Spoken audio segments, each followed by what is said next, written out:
everybody. Welcome to the Triple B Experience podcast. This is Unscripted. We are the Triple B Trio. I'm Gary. That's Cable. And there is the man, Mr. Triple B himself, Bad Bubba Brewer. How's it going, gentlemen? Good. How you guys doing? You know what? I cannot complain. It's been a good week since the last time that the three of us were on this podcast. Got to see Spiderman. Got to see the finale of Hawkeye. I think we're going to get into it tonight. What a time to be a Marvel fan. It's something absolutely. Else. It's like Christmas has come early. Yeah. I've seen it twice. You seen it once? Yeah, rub it in. I saw it once. I saw it twice. I got twice. Yeah. I lost a lot of sleep, but I saw it twice. I've been working my ass off trying to get it in a second time. It probably won't be till next Monday, I think. But all right. So just just a heads up, we're going to be talking Spider-Man No Way Home. And Hawkeye. So if you haven't seen it, you might want to just get out of here. Get the hell out and come back when you've seen it. Then that's right. But can I tell you my brief experience of going the first night in Indiana? Can I tell that real quick? Sure. Okay, me and Tammy went to Indiana. We get there. Yes, it was a plenty of time. We get there. It's like 15 after 6. I'm in line. Okay, there's people in front of us. We're getting ready. Now they had a bunch of. What time was the show time? The show time was 6:15. Was the show time? What that said 6:15, but we were there about 15 till 6. So it was like 20 after. I had to go take a piss because I'm like, I better go take a piss.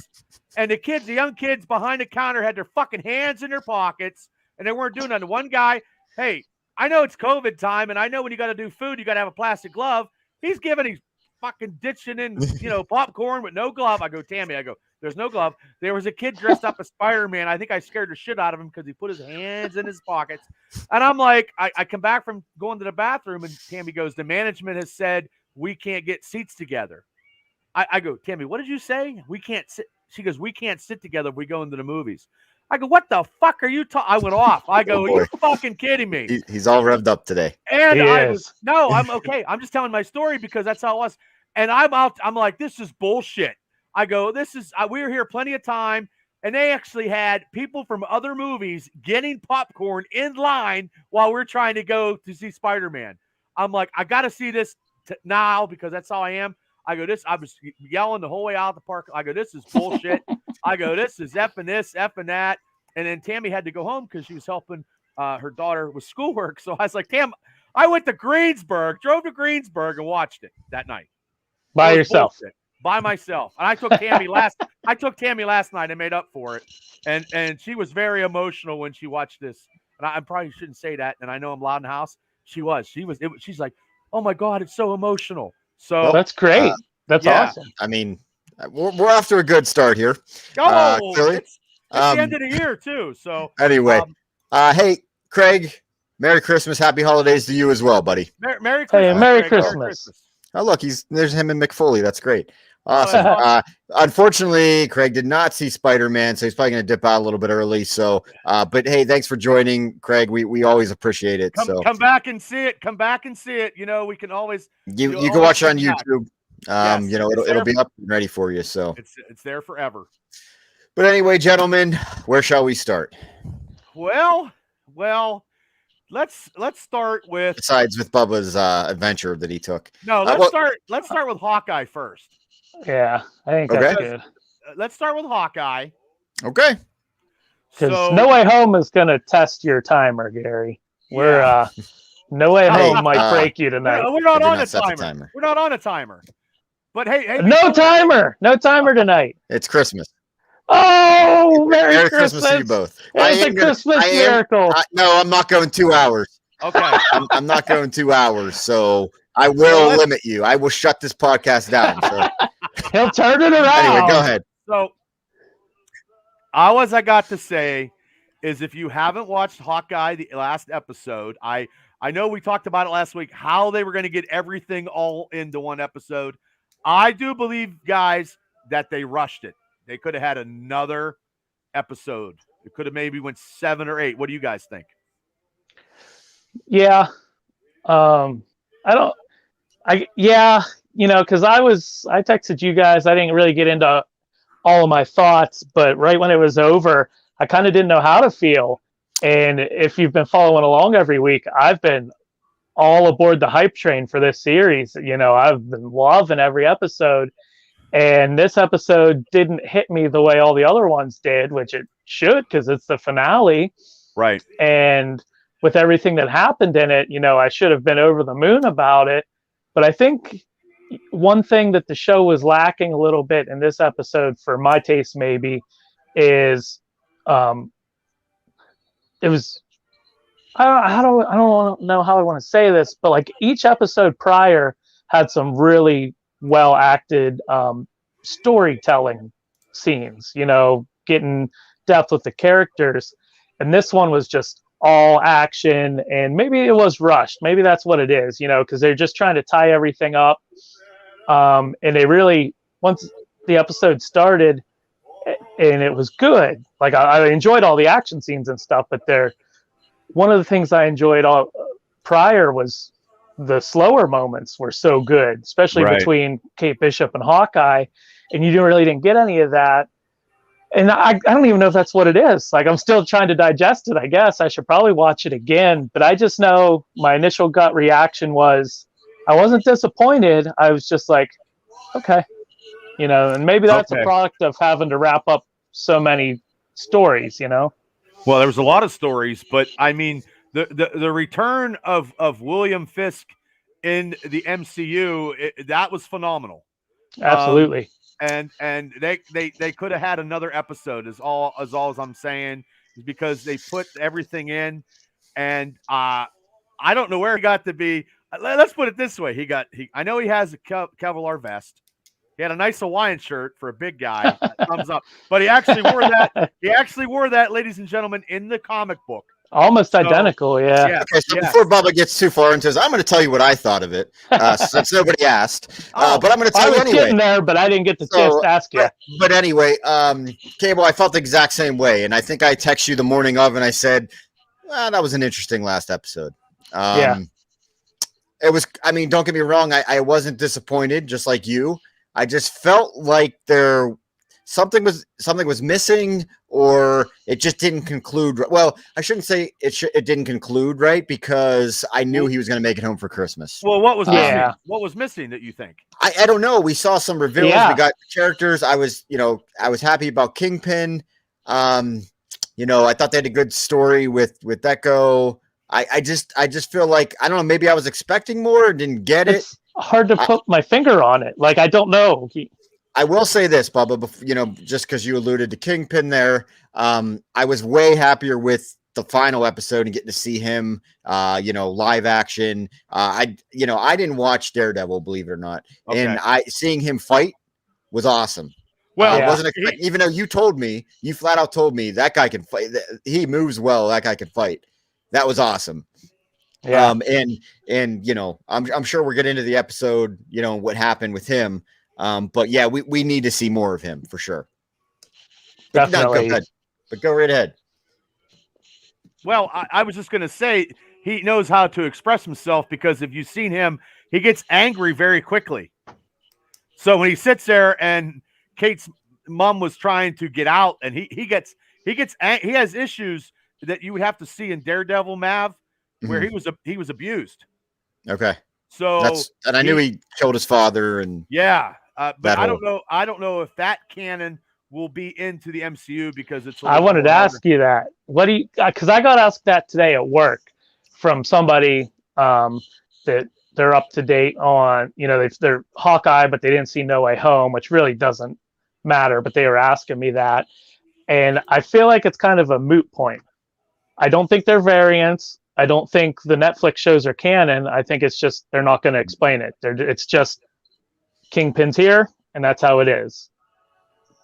Yeah, and let it go with that, right? Because that's going to incorporate a whole different storyline where the Kingpin is a super badass, but he doesn't have superpowers like everybody we've ever seen.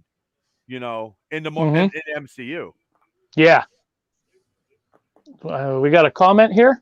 Yes, we do. Rob from Bad Days. What's up, Rob? Thanks for joining. Yeah, absolutely. Thanks for tuning in, and we agree. Absolutely agree. Marvel is kicking serious ass post Endgame. So this has been a great run of everything. Yeah, and honestly, we've talked about this before. I didn't know what to expect. A lot of these characters knew. I didn't know them. I mean, obviously Hawkeye, I knew. But a lot of these characters, as we get into it and further down away from Endgame, I don't know. So it's kind of a cool experience getting to know them. Though you gentlemen really dive into it, so you are more familiar with it. We try. But yeah, I agree. I think they are kicking some serious ass here. Yeah, and that's for a limited edition. Whenever we get time. Maybe because we always kick around the idea of ranking MCU, but there's so many projects. Maybe we need to do it by phases because Disney has a phase system set up. So, like phase 1 is Iron Man through Avengers. So that's only 6 movies. That would be simple enough. And then we do phase 2, But so we're in phase 4 right now. Phase 4 was everything after Spider-Man Far From Home. And they're all awesome. They did the Disney Plus shows. They pulled that off spectacularly. The movies are all at least some degree of great or better, for my opinion. This is a good time to be actually a comic book fan because you're seeing stuff live on TV and in the movies. Yeah, you can't beat this. This is going to be huge for comic books. I feel like with Disney Plus and how accessible Marvel is, especially to kids, and I think that's going to open the streamline to kids back to comic books. I feel. I think it is, and you can see there's an effect going on in the comic world where actually a lot of Marvel comics have started to alter their characters to what's happening in the MCU, which is kind of crazy. It could be frustrating, I'm sure, but it is big for old school guys like me who grew up. I don't like a lot of change in the characters or designs of costumes. Now I know like Hawkeye's original costume is different, and the one in the show is his one in the Matt Fraction comic book series. But that design came from the Ultimate line originally, right? Yeah. Gets fuzzy too. I like the one where he's in purple with the mask on. I like his original. Yeah, where you're pulling. Yeah, he's got it. Yeah, that's the one I truly love, and that to me is always Hawkeye. They're getting closer. You know what I mean? Yeah. But let me ask you guys. Let me ask you something about the fight with Kingpin against Kate Bishop, and how does Kate Bishop actually go one-on-one with the Kingpin and fucking not have her back broken too? Because she doesn't not that experience of a fighter. Well, I don't think she really held her own very good. She barely got out of that, and it was because she used the coin flip trick and the too dangerous trick shot arrow. She should have been beat up a lot more. Like bad. I mean, it's not a guy on girl violence, but it's based on a super hero type stuff. Like the Kingpin should have beat the living bejesus out of her because she's just getting to be. She's not super powered. Yeah. Right. And she's not even super powered. So. Right. Interesting fight scene. I really enjoyed the Yelena Kate Bishop fight. That was good. I have a feeling we're not going to see the end of that. That'll be there'll probably be. I mean, maybe they don't fight, but I think there's like going to be almost a rivalry there or something. There's something there. There's great chemistry together. They're like two bosom buddies. Yeah. Everything was so good. Like the elevator scene and everything. That was great. And I love that whole fight scene where Yelena's not trying to hurt Kate. She's just trying to get her out of her way. Yeah. Kate's trying to fight, but there's no way she's going to be able to keep up with the Black Widow assassin. And the way that played, I loved it. I thought it was really good. That's one of my favorite moments of the episode, actually. And then that guy sitting there, I don't know what he's doing on a computer, and they're going right by him. I'd be like, what the hell's going on? And it's a Marvel, little by little, they do these little touches where it's like, well, that's cool. And it didn't take much, but in that fight scene right around there's a part where Kate throws something at Yelena, like a dish or a tray or something, and Yelena ducks and it hits the window that's right near the camera and cracks the window. And I'm sure that was movie magic somehow, but it looks so good. And the way they shot that, where it seemed like a single take, I don't think it was, but it gave the appearance of a single take, and you could see it as they go from room to room. That was great. Just like in episode 3, I think, where they had the car chase and it looked like a single take for a while, and the camera just kept going around inside of the car. They're starting to reach outside of what they've done for the long time, like with Shang-Chi and all their fight scenes. I think they want to push the envelope a little bit for what they've done, and it seems like they're getting there, because like the Black Widow, when Natasha and Yelena are fighting when they first see each other, that fight scene looked awesome. Right. But I just think that, like I said before, it could have been extended to 7 to 8 episodes. Oh yeah. And I just think that when Hawkeye at the end there, when he was expressing about Natasha, you know what I mean, and he's not really telling the whole situation to her sister. He's not really saying much. Yeah. When he whistled, that was good. I didn't know what I was going to think of that when I first heard him when he's starting to whistle. At first, I was like, I don't know if I like somebody else knowing the whistle. But then when you think of how close they were, and she and him probably confided a lot, and he says that she talked about Yelena all the time. But that was cool to hear that whistle. Yeah, and I feel like, like I said, it's not that I wasn't satisfied, but I almost feel like this episode made Hawkeye seem more of a transition into the next thing. Oh, Bubba, your music's really. Oh, I'm sorry. It's loud. It just got loud all of a sudden. Oh, I don't know. I'm in a Christmas spirit. But anyway, it almost felt like it was a transition instead of the finale of Hawkeye. I don't know. It was kind of. I don't know. There's just something. Like I said, it's not like I wasn't satisfied. I was fulfilled. It just, I don't know. They have so much they could do if they do a season 2, though. There's still stuff that they can possibly do, because I mean, and Echo and the Kingpin, that was smushed together.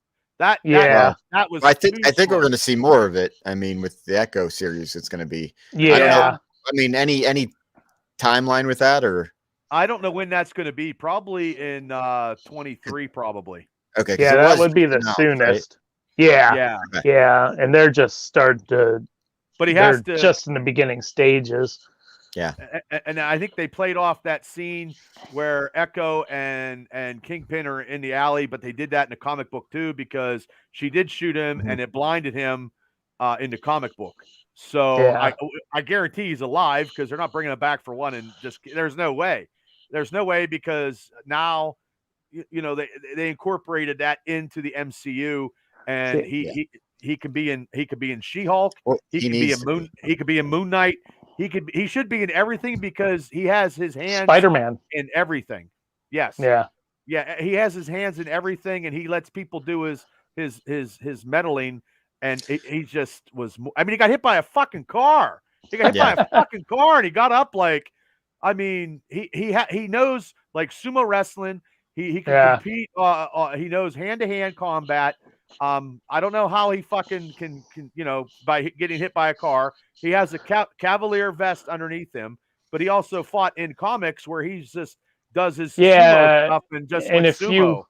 If you watch the 94 animated Spider-Man series, they have him to where he's almost got superhuman strength too. I think that's getting close to canon at this point, but no, he's an intriguing character. We do need to see more of him. He's great. Do we think he's dead? No. Maybe she shot him in the chest, and I don't even think she shot him. If he had his vest, I think he knocked the gun out from when she shot. I think he fucking knocked the gun out, and then somebody swung down and stopped it with their baton grappling hook. Yeah. I don't know. I wasn't going to say any of that, but yeah, you could be right. Well, who knows? But I mean, he right. did get shot in the comics, so they might just be going for a 1-for-1 from the comics. Then if that's the case, they missed an opportunity there where they didn't have to show it, but they could have showed something that kind of teased it, right? Like, it's interesting because I'm sure we'll get into this more, but Hawkeye and Spider-Man No Way Home, I believe, are set during the same time. They're both Christmas, winter time. Which exactly, I mean, it ends there at the Rockefeller Center. But there was no snow in Hawkeye. Yeah. There wasn't? No. No. No snow. There was no snow in Hawkeye as there was snow at the end of Spider-Man. So it probably was a week because they put or before because the tree was down. Which that was a nice tree. True. And yeah. But the jumpsuit mafia guys, tracksuit guys, there was 1,000 of those guys. They just kept coming. See, that part was a little corny to me. It was too many. It was just yeah. And I like seeing the trick arrows, but the one that was like a giant whoopee cushion, I'm like, I don't know about that one. That one's kind of like, whatever. That kind of put me off. But yeah, no, I mean, the tracksuit guys, and that was my only thing that I was like, I didn't love that. 75 U-Hauls, and they just kept coming and coming. Yeah. I did that. The ending battle was good. I'm on the same page as you, Gary. Like, I just gave into it, because I was enjoying watching them take out the tracksuit mafia. So the more people that show up, the more you get to see of it. Mm-hmm. But it definitely, rang in my head. But that's way too many. But I just kind of pushed that aside. And then some of the trick arrows, that one comes to mind. That was, that's kind of the funny bit of it. Like, I really liked the reverse, the shrinking arrow. And they shrunk that truck, and then the owl takes off with it. Then this random owl, Yeah, and I love when she's like, "Well, what happens to them now?" Like, real life logistics brought in, but I think pacing may have been an issue with that episode, maybe because you got a Hawkeye in the tree for 10, 15, 20 minutes or something like that. Like, he was holding maybe it felt longer, but he just. I don't know. He wasn't a big part of that episode, kind of either. It feels like, he was. There was so much because. Yeah. I mean, Kate and Natalia, they were kind of going at it there, and she's great. So, and she arrested her mom. You know what I mean? Yeah. Her mom was trying to get out, but her mom already did all the damage, and she has to pay the piper because in the comic book it was her dad. So that line she hit her with at the end, where this is whatever you get this is how heroes act. You get your mother arrested on Christmas. If you've ever had a parent that likes to lay the guilt trip down, that hit him so bad. I was like, you fucking bitch. Now is she still engaged to the swordsman? Because I doubt it. Dude, we were so wrong about the swordsman. They had us. Yeah. He was great. We have not seen the last of him either, I don't think. I hope not. I think he's going to kind of be her parent figure. Possibly moving forward. You know what I mean? And that was, we all liked the character. We just thought he was going to be the heel. He was too. What a swerve! Swerve. Mm-hmm. Because he was, doing his stuff. Didn't show any costume. Didn't say any of his origin on how he did it. So they just made him be great with a sword, and he was. And well, I love when he's sitting there with the sword, and Hawkeye points it out. He just recently out of jail at the party with the sword, whatever the line was, and he's just chilling with the sword at his hip. That was good. And then he comes in, makes the save. I think everything, like watching Hawkeye, you probably have to go back and watch everything all at one time. That would probably be the best. Just watch it all at one time, and then he wouldn't have Rob chimed in again. Thanks, Rob. We appreciate it. It says Jack the Surprise Hero and the newest Avenger. LOL. I hope so. I hope so, Rob. I liked him. They better have him come back. He's a great actor. He's so great. Yeah. I can't say enough because I'm telling you, Better Call Saul, when he plays a badass killer, is just unreal. And now he's in the MCU, and the Swordsman is a brief history in comic books, but his history is they still bring him back all the time. They bring him back. Yeah. So, yeah. I'm still waiting on a Marvel Legends figure. They haven't done that yet. Oh, they should. They need to. They might, they might now that this show's out and everything. But I'm curious to see. Go ahead, Cable. I was just curious to see where the characters from the show go from here. Actually, I was just going to ask about that. Like, is this going to be like, is this going to tie into the Young Avengers type of thing? I think, do they have them all now? Should. Most of them. Yeah. We've seen most of them now because Scarlet Witch's kids are Young Avengers. Ant-Man's daughter is a Young Avenger. A variant of Kang the Conqueror is a Young Avenger. He'll be coming, right. And we haven't seen Kid Loki, that variant. Haven't seen the Hall clean yet. That's the only one from the original lineup. Which I don't know. That's going to be interesting. I don't know. The grandson from Falcon and the Winter Soldier, but also too, they could change it up. They could change that up. Yeah, but I don't think you plant all the seeds you've planted. Like, there was no. You didn't have to do. Well, speaking of a seed. Boy, did they plant a seed. Oh, where's this going? The seed, you know where this is going to go. And I'm going to tie it up in a nice little bow. The seed that they planted from Age of Ultron actually has come out at the end of the episode of Hawkeye. And we always knew that. And that watch was Bobby Morris. Oh, okay. Yeah. That was because she's Agent 19, and Agent 19 is Mockingbird. Yep. And they played that. I mean, and that's great. Yeah. Because now Mockingbird is officially canon to the MCU. Yep. We haven't seen her in action. Who knows? We might get a flashback because Marvel loves to, and they should love to because they're so good at it, doing that de-aging and showing flashbacks to a different time.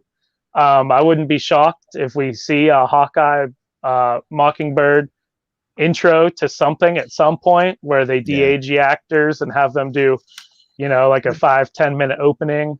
Again, I'm not as familiar with her with Mockingbird, but didn't her character in the comic books guy, didn't she she was a Skrull? Yeah, but didn't she denounce her or she hid her or stop being the Mockingbird, I guess basically.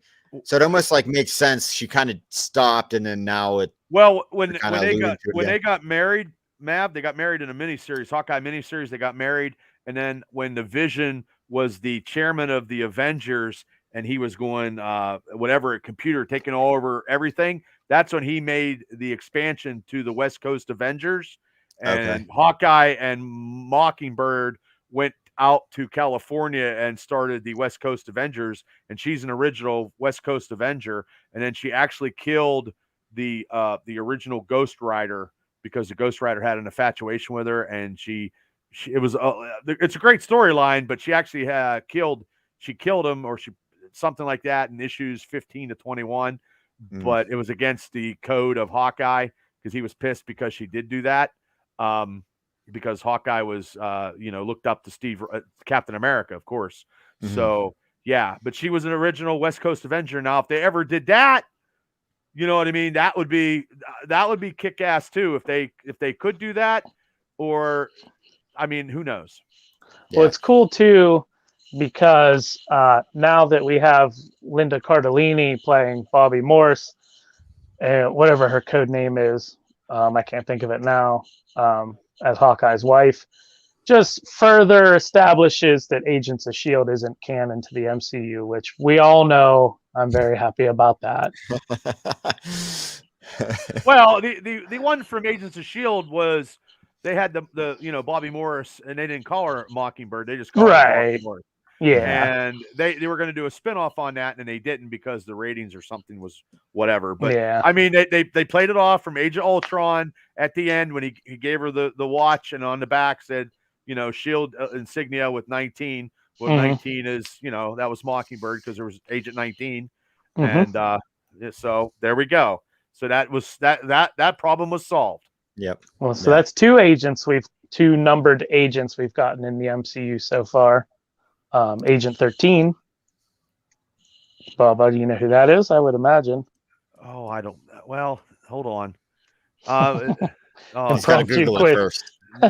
No, I'm going to get it wrong. Agent 13 would be, you know what? I can't think right now. Sharon Carter. Fucking Jesus Christ. I was going to say her, and I was going to say somebody else. You know a lot of shit. I don't know how much you fit in that brain of yours. So I don't- probably I not could mu- see how that one got. Hey, Well, being put on the spot doesn't help either. well, that's okay. Well, But I mean, I thought it was okay. Now I would say we probably all watch it at the same time and then get that same feel. Yeah. With no discrepancies, and we watch everything the whole way through like a movie. It'll probably be the last episode. Probably be a little better than watching it episodically. So I have an important question for the both of you. But before I ask this question, anything else you want to talk about before we tie up Hawkeye? I guess my closing thoughts was that I really like Kate Bishop.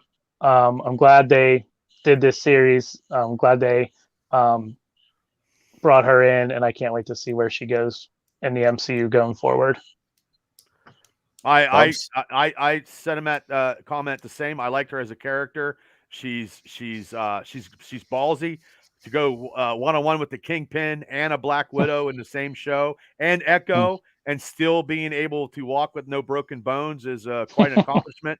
So I like this series, and I don't know where it's going to be in our year-end awards. I don't know, but everything that's coming out on Disney Plus with Marvel is dude, it's all They're killing it anyway. Yeah. So that ties into the question. So we ended up with what, four original series this year. So we had Loki, WandaVision, Falcon, Winter Soldier, and Hawkeye. Did I get them all? Well, 5 if you count What If. If you count What if? Well, I mean, I don't like to throw animated up against live action. I don't like doing that. Yeah, I don't either. It's a different thing. Well, Star Wars, the last 4 episodes was better than the goddamn Star Wars movies I saw.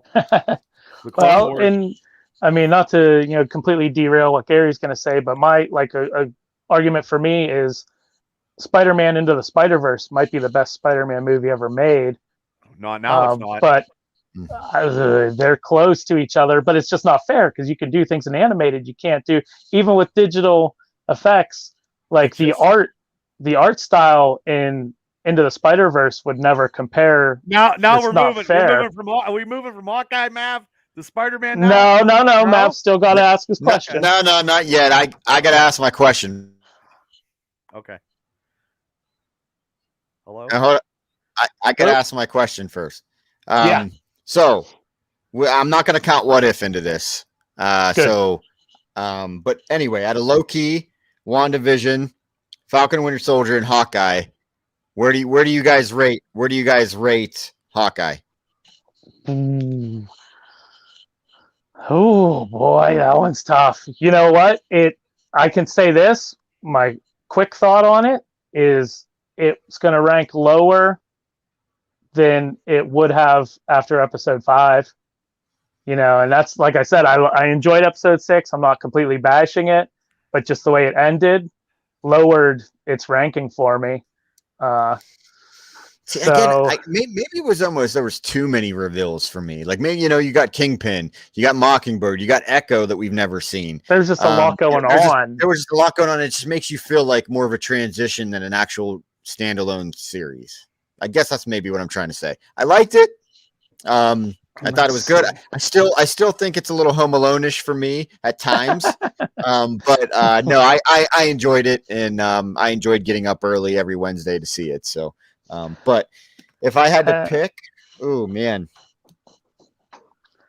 are we doing a full ranking or just given what number one this one is, or are we going through all 4 shows? Well, you're doing them till the end of the year, right? Well, this isn't a best show. This is just comparing the shows. We're not doing just Marvel, so not yet. Like I said, we can do a limited edition and do that. But I liked Loki if I was ranking him number 1, but also 2 with the big, huge reveal of the Kingpin made this number 1 for me. Okay. Because Wow. I know, okay. yeah. I mean, they're all great. I mean, Loki was number 1, but adding like Loki was just doing all the time variants, and they brought in, the one who remains with Kang, and that was it. And they had a little bit of stuff, but Hawkeye brought in more characters in the comic book lore than probably any show in Disney Plus. Which is true. Which that goes to my point that I feel like it was just a transition. I think but it would be number 1 because I just think it had one more episode. If it had 7 or 8, it would have probably blew everybody and would have melancholied that whole party because it was a Die Hard. That episode there was Die Hard. Yeah, you're home alone, and then Die Hard at the end. It was Die Hard. Yeah, right. They pulled from a lot of good Christmas movies, right? Yeah. So, you got yours, Gary? What's yours, Matt? Mine, Loki's number 1. WandaVision's actually number 2 for me, because I like the weird dynamic of it. It was just so like not a regular TV show. With the how it went through, the timeline. I really enjoyed that. And then Hawkeye was 3 because of Kingpin, and a lot of the characters, and then Falcon and Winter Soldier. Yeah, my ranking, Falcon Winter Soldier's number 4, and basically what you said, Gary. Hawkeye's number 3 for me, and I hate to say that because I was so excited that they brought Yelena in and Kingpin and what they did with the show. I'm such a fan of Kate Bishop already, and there were so many strong episodes, but it just didn't stick the landing as much as I thought it was. Like the hype train for me really died down at that episode, and not just, like I've said a bunch of times, didn't hate it or anything. It was just okay. Right. And then number 2 was Loki, and number 1's WandaVision. Nice. I think, and that's the thing with the MCU too, is I don't know if it's fair to say this, but I think future projects are going to be able to sway that ranking too, because when Doctor Strange 2 comes out and it directly ties into WandaVision, does that make WandaVision a little bit more enjoyable even? Because it's they're going to be hand in hand. See, I would, like I said with Hawkeye, I ranked that because of all the characters for number 1, and I got to see they brought the Kingpin back in. Okay, number 2 for me would be Loki due to the fact of the time variant of all this mixed up. Okay, now 3 would be Falcon and Winter Soldier due to the fact it's coming to Captain America 4 is coming out of that TV show, and then the last one would be WandaVision because it's the first one, but now maybe with Doc Strange coming but there was a lot of letdown with WandaVision with me, and that's all that hoopla there was no fucking payoff. There was a payoff in Loki, and there was a payoff in Hawkeye. To me. Well, that's not WandaVision's fault, though. That's people. That's people's fault for getting their hopes up. Well, they should. But that's part of it. That's just how it is, I do the same thing, and I try not to. Well, fucking Paul Bethany's like, oh, you're going to see somebody the greatest thing. Yeah, it was him. It was him. Yeah. Son of a bitch. So that's why. That's valid. Okay, so I got to ask a dumb question here. Well, nothing's dumb if it's never. So how does Kang and Kingpin? How is this all going to work? Are they going to? Is this going to tie together somehow, or is this not going to tie together? I don't. No. Okay. No, I think Kingpin is your street level villain, and Kang is your not supernatural, but your cosmic level threat. Right. So we're not going to see like a big end game type of climatic ending, Not with. I think we will. I think we will. I think Kang is the next Thanos. Okay. And I think we're gonna end up seeing some kind of big screen adaptation of Secret Wars.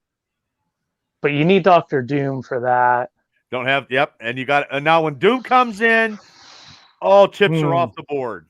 Yeah. And then when they all combine, when back in the day when Loki and Doom and Kingpin and Skull and Wizard, when they all combine and sit at a table and join forces, they do something like that sometime in the MCU, and they all combine to take out all the heroes. Then you'll see. There's a really awesome comic from the early 90s or late 80s, maybe, where all these super villains, and it was mostly the arch villains of the headlining heroes teamed up. And you had Red Skull, Magneto, Kingpin. Who else was in that? Doom.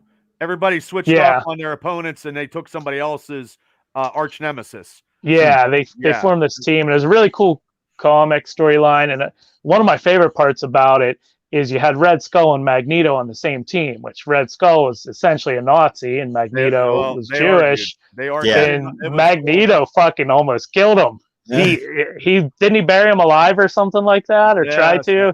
Yeah. That alliance didn't end well. No. But that would be amazing to see something like that in live action.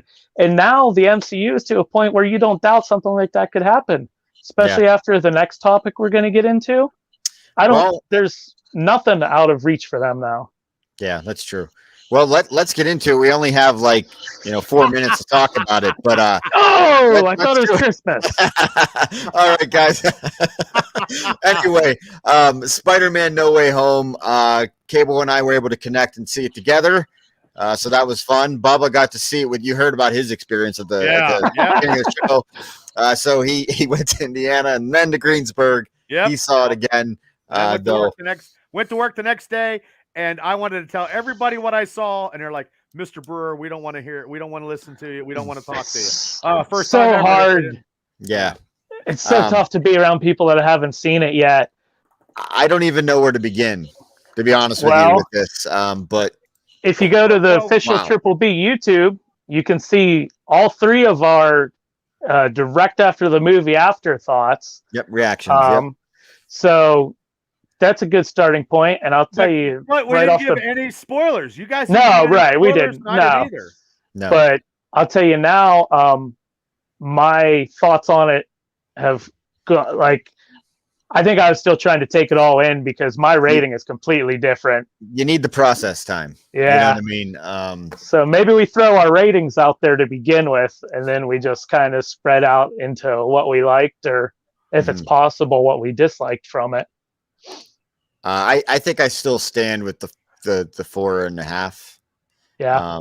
I mean, yeah. Cable, you said yours spiked a little bit. Yeah, I believe in the reaction I said 3.75 or 4 out of 5. It's a 5 out of 5 now. As much as I enjoy the MCU and I'm an unabashed MCU fanboy, it made me feel almost like a kid again watching this movie, and it's the most visceral reaction I've had to one of the MCU projects since Endgame, probably. And that's not to say I haven't enjoyed everything that came in between, but they just knocked it out of the park. Let's say you, Bubba, out of 5. I'm going to say 4.8 nice. Because it's going to be right below Endgame. And the only reason why it's below Endgame is when Captain America and when they came through the portal and Black Panther came out and they had the big fight and they did Avengers Assembly. I cried like a fucking 10-year-old kid when he grabbed it, the hammer. And I mean, that was 40 minutes of that was emotional for me because that was 15 years of fucking build up, or 20 years that you never seen all those superheroes and all those people on one screen ever in your entire life. Now I've seen every single Batman fucking movie that's ever been out. I'm talking the 1970s when he was just beating up bank robbers and shit with that fucking Tom guy, the actor, that it was cheesy as shit. This by far. You mean Spider-Man? Yeah, Spider-Man used to have movies in the 70s. Yeah, you said Batman. What'd I say? You said Batman. Batman? I was like, where are we going with this? he saw all those too. Oh, I would imagine. I'm dehydrated. Yeah, I saw them too. Okay. I'm dehydrated. Spider-Man. All the Spider-Mans, all yeah. the Spider-Man movies, even into the Spider-Verse. This by far was the best Spider-Man ever. Well, a lot of people agree with you, I feel, and I'm going to throw the IMDb rating out there. It was a 9 out of 10. So that's pretty damn good for I just think that I'm kind of bummed out because now you got to see those guys in the MCU. You're never going to. They ain't coming back. They're not coming back. I don't know how they're going to do it. Well, at least they had a good showing though. Yeah, it righted a lot of wrongs. You know what I mean? It made it okay to go back and watch the other Spider-Man again, I feel. And even things that weren't. Go ahead. Good. No, you go. I mean, to me, it was like a combination. It was like, I watched those as a kid. It was nostalgia to see them back, and then all together, it was just something really special. And like I said, again, it just righted a lot of wrongs, and it made a lot of sense of a lot of things within Marvel. I wish they could do the same thing with the Hulk, but unfortunately, I don't think that's going to happen. But I hate whenever they reboot movies over and over and over again. And Spider-Man and Hulk are both ones that I would rather them just get it right the first time. Take the time, get it right the first time. Unfortunately, they had some duds, though. I didn't mind Andrew Garfield's Spider-Man. And him being in this, I thought he was really good. I thought he was good too. Like Rob said, it's redemption. He was. He was. Yep. Same. Well, we were 13 when the first one came out, and I wasn't. Right. Yeah.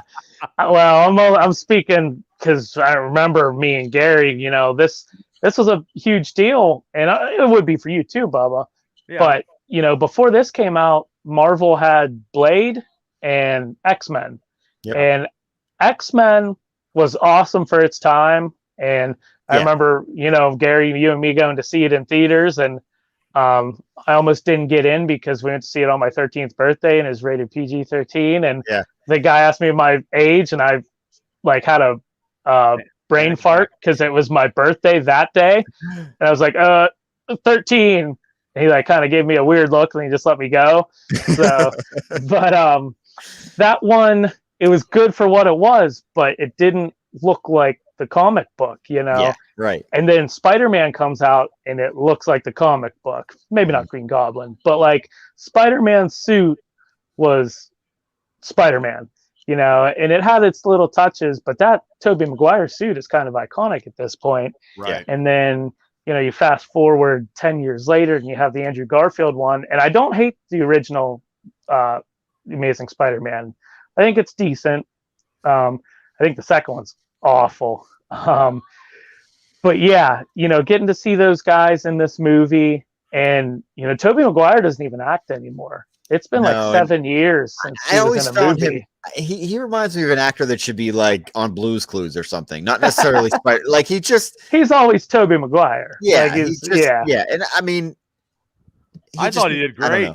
I thought they all did great. Oh, they did in this, absolutely. Everybody killed it. But yeah, getting to see those guys suit up again, and I'm way more obsessive about this than I should be. But my love for the MCU is obsessive, and OCD level. Let's hear it. I have this long-standing point. I don't want things to be integrated in the MCU that aren't MCU. I don't want the X-Men to touch the MCU. I don't want. You have no choice. They're coming. They have no choice. Well, probably, yeah. They have no choice. It's just there's a different feel, and I don't like that. The MCU, more or less, if it all feels connected, not only because it is, but they're made similar to each other, so they feel like they're all in the same universe. And then when you start bringing up all these older movies and stuff that weren't canon, I hate that. And this movie, I didn't have that at all. I like that they tied it up with a bow, and that you're probably not going to see them again. But while they were in there, I didn't know how I would react to it, and I loved it.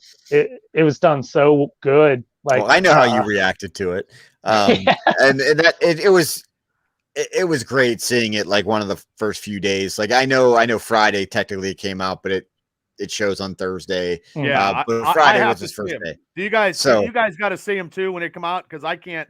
I try if they're the it. big ones. I definitely try to. But everybody's reaction, including Cable's in the theater for when certain things happen, was just awesome, and it was special, and like everybody was excited, and the pop and the whole like theater was awesome. When I went to see it the second time, it wasn't as special.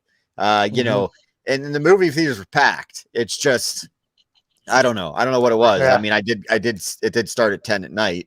But still, like there wasn't that reaction there. But it was seeing it for the first time, and Caleb was like giddy as all hell. It was amazing. It was a great experience. It really was. It was. Yeah. But how good was Green Goblin? William Dafoe. Oh my! Holy shit, man! He made that Yes, movie. he did. Yes, even he did. like he really did. He was great. And it came out that his only stipulation for coming back was he had to do the most of his own stunts. Yeah, yeah.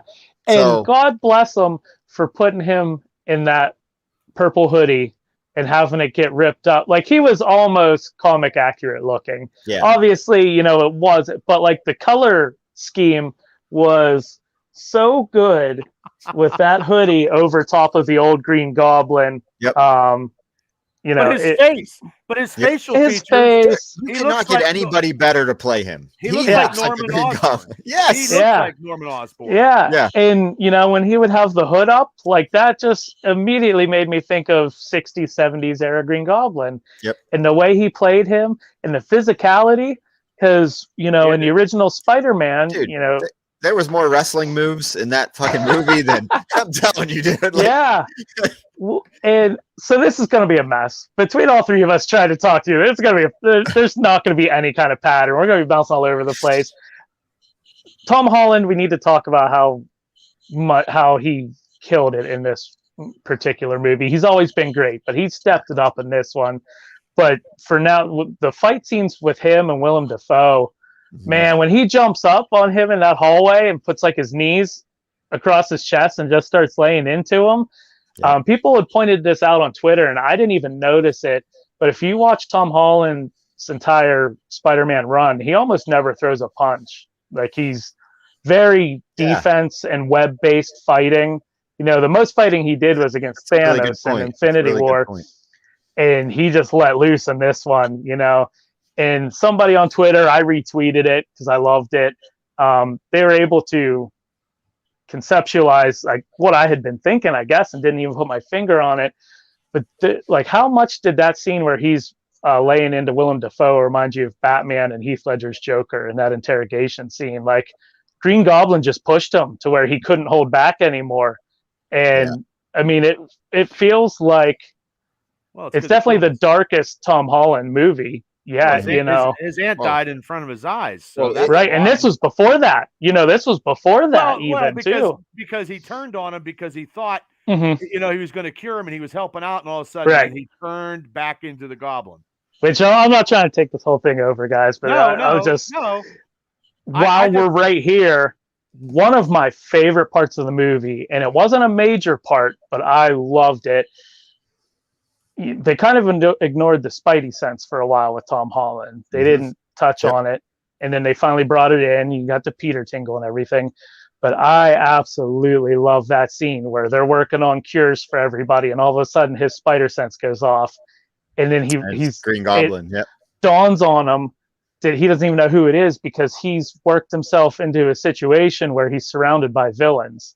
Like, because his first thought is to try and help everybody. And they have that like steady cam mounted on him, and he's walking through the apartment and he's trying to feel out who is setting off his spider sense, and you can read it on his face. It's almost like oh shit, you know, I'm in trouble here. And then he finally hones in on Green Goblin and he webs him and he tells May to leave. But that part, you can just read exactly what he's thinking on his face without him even having to say it. It's almost like you knew he was turning. You know he was turning anyway. Like, I mean he was. But I mean his sense on the bridge when he was fighting Doc Ock in the first part, that was a pretty good fight sequence. That was. I mean, that was really good because it reminds me of the old comic books where they're always fighting on a bridge or some big high tower or whatever. But I mean, the Sandman didn't have much to me. No, he was a dud in this one. Yeah. I mean, Jamie Foxx was the funny one, and the lizard was worse than the Sandman, actually. Yeah. Well, I like in that fight, with the Doc Ock scene and everything, something that if you tell me how it's going to play out, my initial reaction is going to be like, that sounds stupid as hell. But then watching it, when the nanotech went on to Dr. Octopus's arms, and then Peter Parker is able to control him, he connected to him like a Bluetooth device. That was great. That was awesome, because it's like modern day technology and it makes sense in a way. But had you explained that to me and I didn't see it with my own eyes, and Tom Holland's charisma as Peter and Alfred Molina just knocking it out of the park with his portrayal. He was great. He was good too. Yeah. That scene was so good, and that would have seemed so cheesy had I not seen it with my own two eyes, but it was so good. How did you guys feel about Doctor Strange in this movie? I liked it. They were really misleading in the trailers, though. Yep, they're so misleading. Do you think that they missed an opportunity here that maybe this could have been the evil Doctor Strange, and you know what I mean, and that's where things got sour. Because I don't think so. Because he wasn't supposed to do this spell in the first place, and then when Peter fucking went my Aunt May, and what about Happy, and he fucking changed it 5 fucking times in the middle of it. He couldn't contain. Couldn't contain it. But he wasn't casting this. Yeah, but see, this is where it doesn't make sense to me. He wasn't supposed to do it in the first place. He was not supposed to do it in the first place. I understand that, but he wasn't the one casting the spell. So why the fuck would it matter? That's the way I look at it. Who wasn't casting the spell? Spider-Man. Oh no, he was adding it in. No, every time he was. I think because it was Doctor Strange was casting the spell. He should have been the one in control of saying, okay, Ned. Okay, whatever. Just because he's saying it doesn't mean the spell should be changed. He's not the one. Spider-Man's not the one casting the spell. Is what I'm saying. But that doesn't make sense to me. That is one of my pet peeves. I thought that was weird. There's for any Doctor Who fans out there, which I don't watch it, but I know of this. I am. There's a thing in Doctor Who. Doctor Who's all about time travel, where it's just called timey-wimey. And when you have a show that's been on for 60 years, well, when you have a show that's been on that long that is steeped in time travel, we all know how messy time travel stories can get. They just say it's timey-wimey, and it's like, why try and explain it? Because magic doesn't seem to work like normal in this movie, because all of a sudden Ned can do magic too. So the magic in this movie is a little hokey pokey in a way, but I guess you just kind of got to go along with it. No, but he's not Sorcerer Supreme, so that was something too. That was an interesting reveal. So he's not the most powerful sorcerer on the planet anymore. He's like a lackey to fucking Wong. Wong's telling him don't do it. He didn't listen to Wong because it's a spell for when they go get drunk. Yeah. Well, and we'll just circle back to what your original question was, Gary. I don't mind that they didn't do evil Doctor Strange, because there was so much in the movie already, and I was kind of glad that Doctor Strange was only in it as much as he was in it also. Because I got a feeling just from the trailers that maybe that might have been the direction they were. A lot of people did, and then there was a lot of misdirect, because it makes it seem like Wong doesn't want him to cast the spell at all. Yep. And then when you actually see the movie, he's just like, do what you want. I wasn't here. Yeah, leave me out of it. Right. Though I don't know. I have a feeling we might be seeing the end of Wong here in the next Doctor Strange. I hope not, but no, but also too, they misdirected you on the trailer when he's sitting in the police station and a guy in a white in a white shirt puts all the files in front of him, and you think that's Matt Murdock. Well, totally not Matt Murdock. You know what I mean? There was an IMAX trailer, and because of the additional size for the IMAX format. That guy's face was in the trailer, so that was kind of making the rounds that wasn't Matt Murdock after all. But I But thought that- it was. but Yeah, that guy was somebody else apparently. Well, it's probably Damage Control, because Damage Control was the one that like took him in and asked him all those questions, because Damage Yeah. Control was based out of a comic book which was in the Spidey movie in the first one when they were cleaning stuff up, Homecoming. which- yeah. So they made a reappearance, but that's where I thought Matt Murdock was going to show up. It was going to show up and defend him there, and he was in custody. But we got the payoff of that too. Yeah. So and less than a week, we got a Kingpin and a fucking Matt Murdock Daredevil fucking sighting. Yep. All in less than a week. Yeah. Yeah. That's Yeah. huge. Oh, it is. And that was such a great scene. That was the first one where the audience really popped, And I remember a couple seats over from me, there were people that, like, when everybody got excited and the crowd popped, I heard a couple people say, "Who's that?" And then the people next to him had to explain it, Get the fuck out of here. I'm like, get out of here. You see the numbers that No Way Home is doing. I think this movie is attracting a lot of casual fans because of Toby and Andrew, So and it's like the biggest movie to come out in a long, long time. So yeah, which God bless them them, because I want them to be as successful as possible anyway. So what did they say it ended up? Number 3? Two in America. Yeah. Okay. Yeah, it beat out Infinity War for opening weekend. It beat Infinity War. Yeah, and then 40 million Monday, 39 point something Monday, See, 600 million worldwide. Over. It's going to have legs. I mean, like you guys both said, Gary, you saw it what, Monday night, Tuesday night? Tuesday night, yeah. Bubba, you saw it last night, and the theaters were still full. And you know what? If someone, seriously, people out there in experience land, if you have to ask me, Bubba, is this worth seeing? I'm gonna fucking tell you, yeah. Like, I don't know what fucking planet you fucking fell out of. What tree hit you?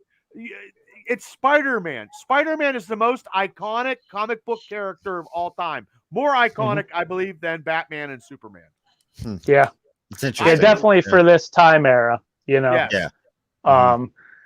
But yeah, and I went last night I had to run out late to Home Depot before they closed last night. And the the theater is right next to Home Depot, and it was packed again last night. It'll be packed this weekend so, too. It'll be packed for Christmas too. Well, nobody, there's a lot of people off, so they're gonna get perfect time. People want to see it again. People want to see it again because you're afraid that you missed something. Like last night, I was paying attention just because of what we're talking about today. I mean, like I said before, when we started, Tammy was emotionally driven to this. Said, man. Yeah. I have never seen her like that. I saw her like that when Paul Walker died at Fast and Furious. But I'm not a big Fast and Furious guy. But she just, and then we talked after, because actually, guys, this was a story that they're never going to bring this character in. They're never bringing. What the hell's that? It's not my TV, but they're not bringing the devil in. The devil's Mystifo's never coming in. He's never coming into this MCU. I believe he's never coming in because this was the brand new day storyline out of the comic book. Yeah, this was when he the spell to make everybody forget Peter Parker was Spider-Man was the comic book of the brand new day. When the Kingpin found his identity and wanted to kill him, and Aunt May got shot in the meantime, and then he had to go, and him and MJ's marriage was dissolved, and they were no longer married. That was it's the same storyline without the devil. I always mess his name up. little Mephisto. Yeah, Mephisto. Yeah, but that's the same storyline without bringing him in. Now they don't have to bring him in at all because of Strange of the magic. He's not, I guarantee he's not coming in now. I wish they would. I want to see Mephisto, Nightmare, Blackheart, like a lot of those. Well, Blackheart and all those other ones, maybe when they do the Blade stuff and Ghost Rider. But as of right now, they're not going to bring that in. So I mean, and that's the touching part when he he can't even, like, when Aunt May dies and she doesn't even know she's dead, like she's dying. That was bad. I mean, that was terrible because I like Melissa Tomei as Aunt May. I thought she was a great character. Yeah, I did Oh, too. she is. I did Yeah. too. Yeah, she plays her awesome. She was the I'm easiest like- one to look at too. Yeah, Well, yeah. yeah. But, You know. but also too, that had to be his tragic thing to set everything up. Because Exactly. To sum, yeah. If you were to sum this movie up, first of all, it's just a love letter to Spider-Man in general. Whether it's storylines from the comics that are in the movies, the Tobey Maguire movies, the Andrew Garfield movies, Tom Holland movies. This whole thing is just a love letter to Spider-Man. If you're a fan of Spider-Man, you're going to love it. But the perfect summation of this Tom Holland trilogy, which might be one of the best superhero trilogies ever because every movie hit for me, it is 3-movie long origin. Like that's what it is. You don't think that's what it is until the end of this movie, but you finally get the MCU. With great power comes great responsibility. The Aunt May takes place of the Uncle Ben death. That's a good point. He's right where he was at a certain point in the comics. He's alone. He's in a crappy apartment. He's going to have a crappy job. No tech suits anymore. No stars. Yeah. Nothing. Yep. Right. He's all on his own. And now it truly begins. Yeah, you're getting the Spider-Man story now. Yeah. You really are. But also too, they'll remember like the Avengers. If they ever have an Avenger movie, he's still going to be Spider-Man, but nobody's going to know he's Peter Parker. Yeah, so he's exactly. Be an Avenger. And I liked it when they all three of them are there, and he's like, I'm part of a team, and they're like, what? Dude, the banter between the three of them was amazing. And God bless Andrew Garfield, man. It just seeps out of him his love for this character. Like, as bad as I thought Amazing Spider-Man 2 was, it wasn't anything to do with him. No. I thought he was a really good Peter Parker Spider-Man. He was a little too cool to be Peter Parker. That's true. Especially in the first one. But whatever, I can look past that. But you just feel it. You feel it. But the redemption of him saving. That's great. That was the redemption that was, you know what I mean? Because that rooftop scene. Yep. Which first, we didn't even talk on this, but MJ and Peter Parker in this, they're amazing. Which, they're dating in real life, so that makes sense. But you believe they're not supposed to. Much of this. Well, they weren't supposed to, but everybody that was Peter Parker and MJ dated. And Stacey, they're not supposed to date, but they do it anyway. They don't listen. But there's even like the little touch at the very beginning when they're all getting. I didn't know those two were dating. That's, to be honest. I don't pay attention to celebrity stuff. Like, I'm in my own world. Me too, but I was like, oh, okay. That's interesting. That's interesting. Wow. They all and Andrew Garfield was dating Emma Stone around the time they did The Amazing Spider-Man 2, and you could just feel it. It might not lead to a good workplace if something happens, but you don't piss where you eat. It helps, it's helping the chemistry. I love the touch at the beginning when they're all getting detained by damage control or whatever bureau it was. That was damage control. You're right. Okay. Aunt May and Mary Jane both yelling at Peter Parker, don't talk to anybody or whatever they said it. Or whatever, at like the exact same time. MJ is such a badass too. Like her response to them asking questioning, like it's just amazing. You know what I mean? Yeah. And I love when she's the first time she meets Aunt May, Peter's in his boxers. Yeah. And like that camera just keeps moving around and it's just mayhem with Happy Hogan crying his eyes out and Aunt May. Right. Well, it reminds me of somebody. I'm not going to spill the beat. I'm not going to throw you under the bus here, but especially Happy with the long hair. Cable leans over to me and says, "He looked like Bubba." I started laughing, and then we saw him with the CPAP machine. I said, "That's Bubba." I'm telling you. Oh, but, I wish I had my Tony Stark somewhere. I really do.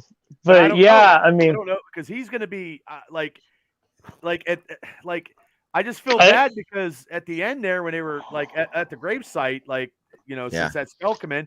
But is he any more into Or are they just taking some time off and taking these characters not going to be in? I think he's done. 4?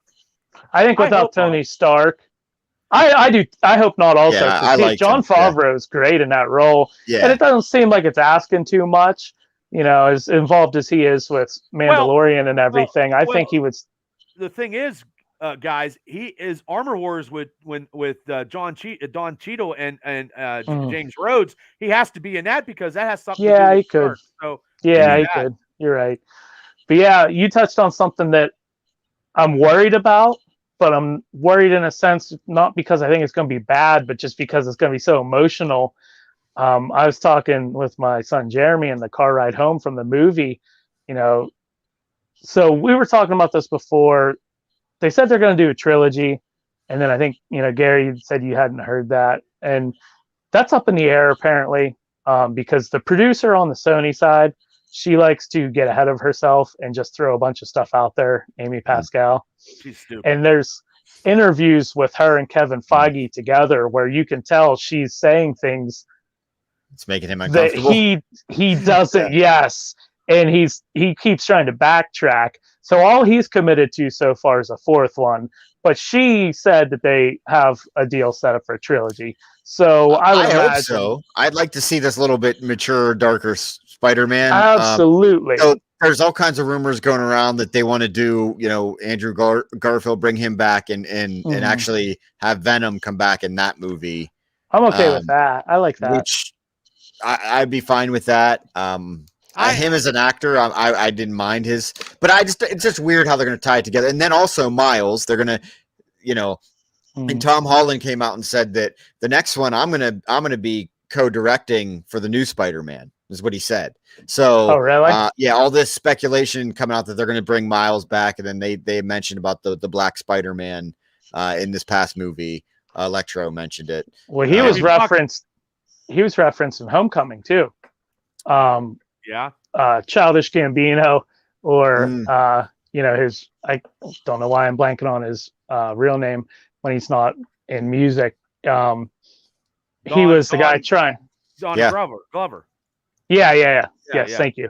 He was trying to buy arms at that meeting place, and then Spider-Man tried to interrogate him in the parking garage. He plays who would be the Prowler in the Marvel universe, and he mentions that he has a nephew in the neighborhood. His name is Miles. I didn't know he said Miles. I just know he said I have a nephew that lives around here. Yeah, so. if he's sitting down, I guess in the parking garage or whatever, and he's saying, Miles, I can't make it or something like that. Oh, I didn't even notice that. So there's all kinds of speculation that they might do something with him too and bring him in. Which they should, because he's got to be in that universe and not this other Sony universe. Is no offense, guys. To me, it's just fucked up. Oh, I don't like it. But what I would be okay with that Gary alluded to is say they decide they want to give Andrew Garfield his swan song, Amazing Spider-Man 3. I'm okay with that. Yeah. Do it. Don't connect it of this movie that he just played. That is the only way. And don't connect it to the MCU. Just let it be its own thing. Yeah. But if you want to make a reveal that the Andrew Garfield universe is the same universe with Tom Hardy's Venom, then you can have Tom Hardy's Venom go up against a Spider-Man. I'm okay with that because I don't know if I'm in the minority here, but I'm glad Tom Hardy is out of the MCU already. I didn't want to see his version of Venom in the MCU. I don't think they line up. I didn't like that. I only saw Venom 1. I didn't see the second one.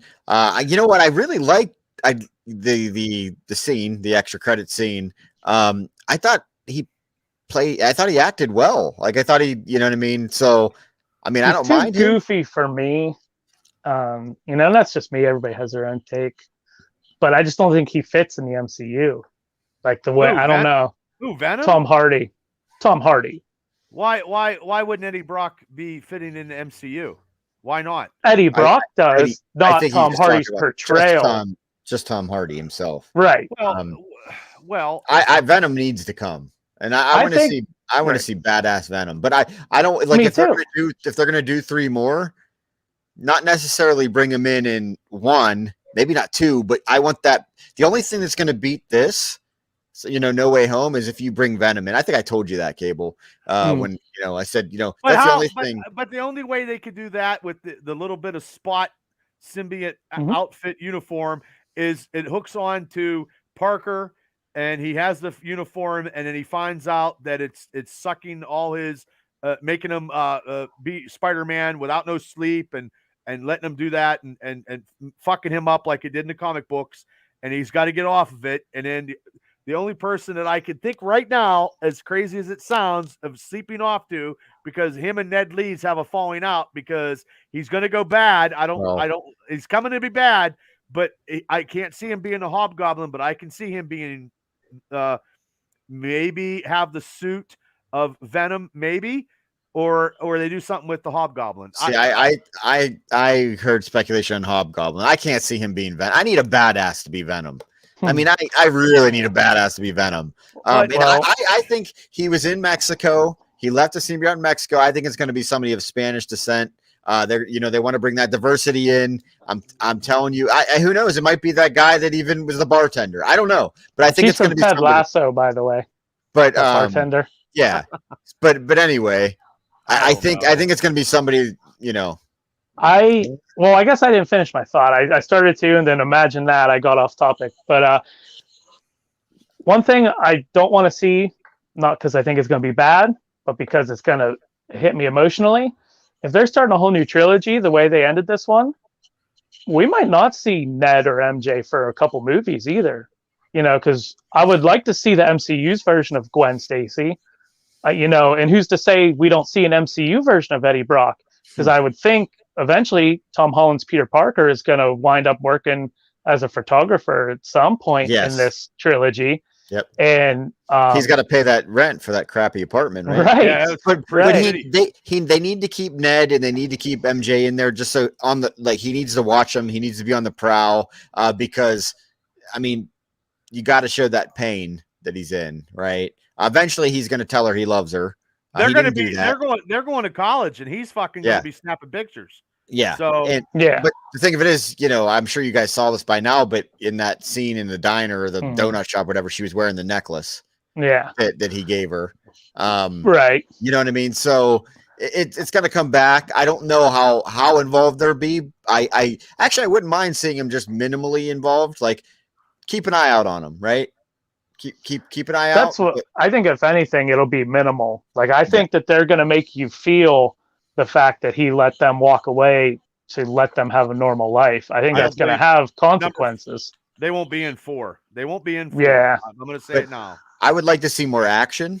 I think that would be cool, like Spider-Man and more, more Spider-Man action, which would be nice. Yeah, because him kicking ass in this movie, like at the end when he's almost on the verge of killing Goblin, that was amazing. And Tom Holland brought that performance, man. He, after Aunt May dies and he's on the rooftop and J. Jonah Jameson's doing the news report on the billboard and he's talking about casualties and the rain's coming down and his face is all bloodied and you can just read the emotion on him and how, this is taking a toll on him.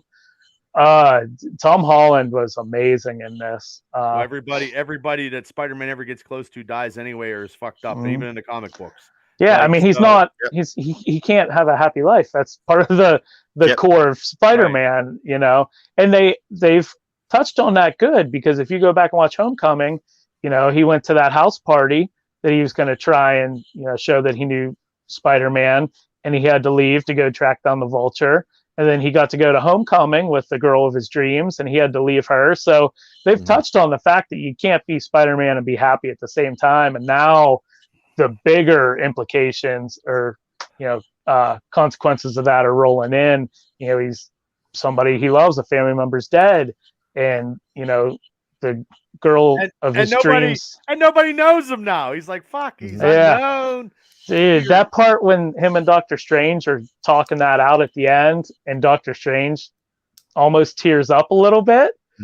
That was amazing to see that emotion come from him. Well, that was great. From what I understand, when he was casting the spell, he said 5 names or whatever, but they're technically Strange said 6. They were thinking he was the 6th person that would remember who he was. But that was speculation and stuff going around the internet. But also too, Mav, they made Strange like a mentor, like Stark was in the first movie, in the second movie. So I mean, and he was like, then you can call me Steven at the end. Because before it was Sir. Call me Sir, because you're messing me up, kid. Right. But how about that fight scene between them? How spectacular was that? That was great.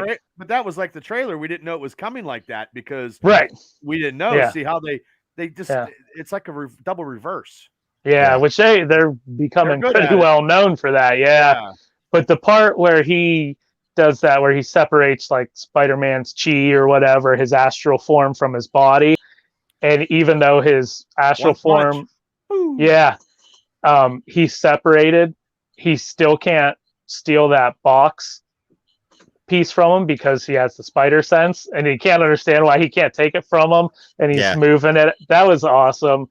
And then when he's in the astral form, you actually get to see a visual interpretation of his spidey sense, which is cool too. You can see like waving, flowing lines around his head. And that's the first time in any of the live action movies we got that. So that's cool. Those guys also tagged up a lot in the books too. Strange and Spider-Man always tagged up in the books. So I mean, I don't know. I just think. And you guys told me Daredevil was a pretty integral part of Spider-Man. Daredevil and Spidey are friends. Oh yeah. I mean, he caught. I'd be cool seeing more than that too. More of that. That'd be cool. Yeah, because they're kicking around the same neighborhoods majority of the time, or not far away from each other. I believe Spider-Man's going to have it's not going to have cosmic enemies and villains like he did before. Right. It's going to go back to the classic Spider-Man villains that we haven't seen. Speaking of which, when the multiverse is opening up. Cable, did you dive into any of that a little bit more? I thought I saw Rhino. There's Rhino, Kraven the Hunter, Scorpion, and those are the only. Yeah, those are the only ones that I, we've only seen it once, but seeing the chatter online and stuff, those are the only ones that I saw that stuck out. Scorpion already knows because he's in jail with the Vulture. Yeah. So, and then that's how the Scorpion. In the comic book was Venom for the Dark Avengers. So, but everybody that was Venom looked like Venom, like Big Wise, and then they had the icon, because there's no icon in the Venom movie. There's just white lines. There's no Spider-Man, which there shouldn't be, because he hasn't met a Spider-Man yet. Or now that becomes kind of a plot hole. But he has. One of the Venoms in the multiverse of whatever has ran into a Peter Parker. Yeah, because that's the only way they could have been brought into this universe. And the explanation for that is because at the end of Venom 2, in the post-credit scene, he says that because symbiotes, come from a planet, and they're a race of alien and Krull's coming creatures. They're a hive mind. So anything one learns, they all know. So in some universe somewhere, possibly the Tobey Maguire Spider-Man universe, a Venom symbiote learned Peter Parker's identity, so they all know it. And like you said, there's 80 million years. Anything about that? Yeah. Yeah. That's crazy. The way he described it to Eddie Brock is that there's 80 million years of hive knowledge. So the symbiotes know basically anything at this point. Because when Krull comes, it's going to be fucking bad. Because he's the anti villain in Venom, and his part is actually with the God Butcher, because the God Butcher has some of the symbiotes on a sword when he tried to kill Thor. So I mean, it's all fucking crazy there, man. Which he's gonna be in.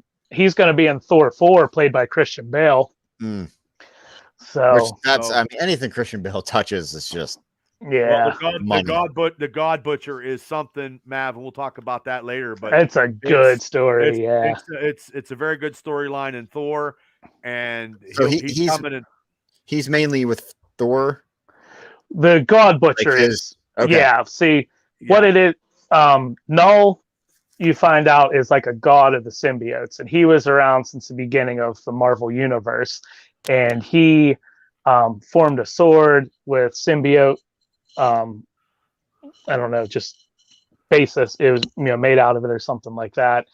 And fast forward to the Thor, whenever the God Butcher storyline takes place, he has the same. Is it a necro sword? Is that what they called it? Yeah. Okay, so it's the same sword. So that's the connection there. It's not like a heavy connection, but there's a connection. Still a connection. Okay, right? Wow. Huh. Interesting. Yeah. There's yeah, a lot of stuff. There's a lot of There stuff, is. man. Yeah. There's a lot. It's, That's why I rely on you two. well, I mess up fill me in sometimes. because sometimes I rely on cable when I fuck up because I can't remember everything. There's a lot to remember. But speaking of black suits, this was funny too. And this, if there's any action figure collectors out there listening, this black and gold suit we kept seeing in the previews and action figures and stuff. Like I got the one action figure here. Everybody, there's all this hype. Like, what's the black and gold suit do? What is it? What is it? Then you finally see the movie, and it's just this normal suit turned inside out. Yeah, right. Like, I had that figure for like a month before the movie, and I'm like, what's the deal with this? Because there were some people that thought, because you see it real quick in the trailer, that it was the symbiote black suit, and you could see, it still had red on the gloves and very distinct gold pattern, like where the webbing was. So there was all this kind of like mini hype about what is this suit for, and it's just this regular suit inside out. Yeah. No, that's they always find a way to, get people talking, right? Yeah. Red hype herrings and bait and switches and. Yep. Oh yeah, for sure. Yeah. So I think, like I said before, it was the great #1 Spider-Man movie of all time, right behind Endgame for me and my Marvel stuff. Yeah, for sure. Mm-hmm. Yeah. Best Spider-Man movie for me also. And it's hard to pick, but I know for a fact it's top 5, probably top 3 MCU movies for me. Yeah, I would have to say it's up there for me too. This is #2, right below Endgame. Yeah, that's probably what it is for me also. I'll give it some time, because it's so fresh, but everybody, Endgame special, obviously, sure. but Bubba, I'm just curious from your standpoint, what made Spider-Man this one #2 for you? Because for me, it's the combination of Spider-Man was one of my favorites as a kid. You can ask Cable. Right. B, I've been a Spider. It rights some wrongs. It combines, it brings Toby, it brings Andrew. I don't know. It's just great. It's just a great, nostalgia. And it just it just brings it all together and makes all sense. Right here, dude. Like I have a huge I've been a collector of Spider-Man since I was a kid. So I've always been like it's the Hulk and Spider-Man. Like the Hulk, that was gonna be my next question. Where I know Hulk's always been #1, but Hulk and Spider-Man. Hulk and Spider-Man. Yeah. Well, that's another thing we'll have to rank at some point too. But I have a lot of Spider-Man comic books, and this one here, it was a nice situation where I almost got to see the Sinister Six, like as close as I got to see, and William Dafoe and Doc Ock and classic Spider-Man villains. Technically, Venom was there. It was end of the credit scenes, but he was there. He was in a bar, in Mexico. I thought that Venom was going to be part of the that didn't happen either. So I thought it was going to be Mysterio. I thought there was going to be a reveal that he was still alive. I don't think he's dead. I don't either. Maybe he comes back at some point, or maybe they do a true Sinister Six. Yes, and that would be you got Vulture, you got him, and you got the Scorpion, and you got other people. And I just. That may be how you finish off the next trilogy, is Sinister Six. There you go. Having that or the symbiote, either way, that's how you got to finish that trilogy. You named some of them right there. So who are the official 6? It's not Venom's not in it. So no, the original lineup was Doc Ock, Vulture, Electro, Sandman for a very limited time. Shit. No, not Lizard. Sandman, Doc Ock, Electro. Wow. There's been different variations. That the Yeah, original, there's been like 15 lineups of the Sinister Six. Because Vulture had Rhino. one, and then and then Doc Ock Craven? led one. Craven, yes. Craven was the original. And Mysterio was in the original. All right, I'm losing track. That's all. Because so Mysterio, Craven, Sandman, Doc. We don't have Electro. And we don't have the Chameleon, and I don't know if the Chameleon will be in the MCU or in the Sonyverse because he's been going to have a movie. So that's the brother of Craven the Hunter is the Chameleon.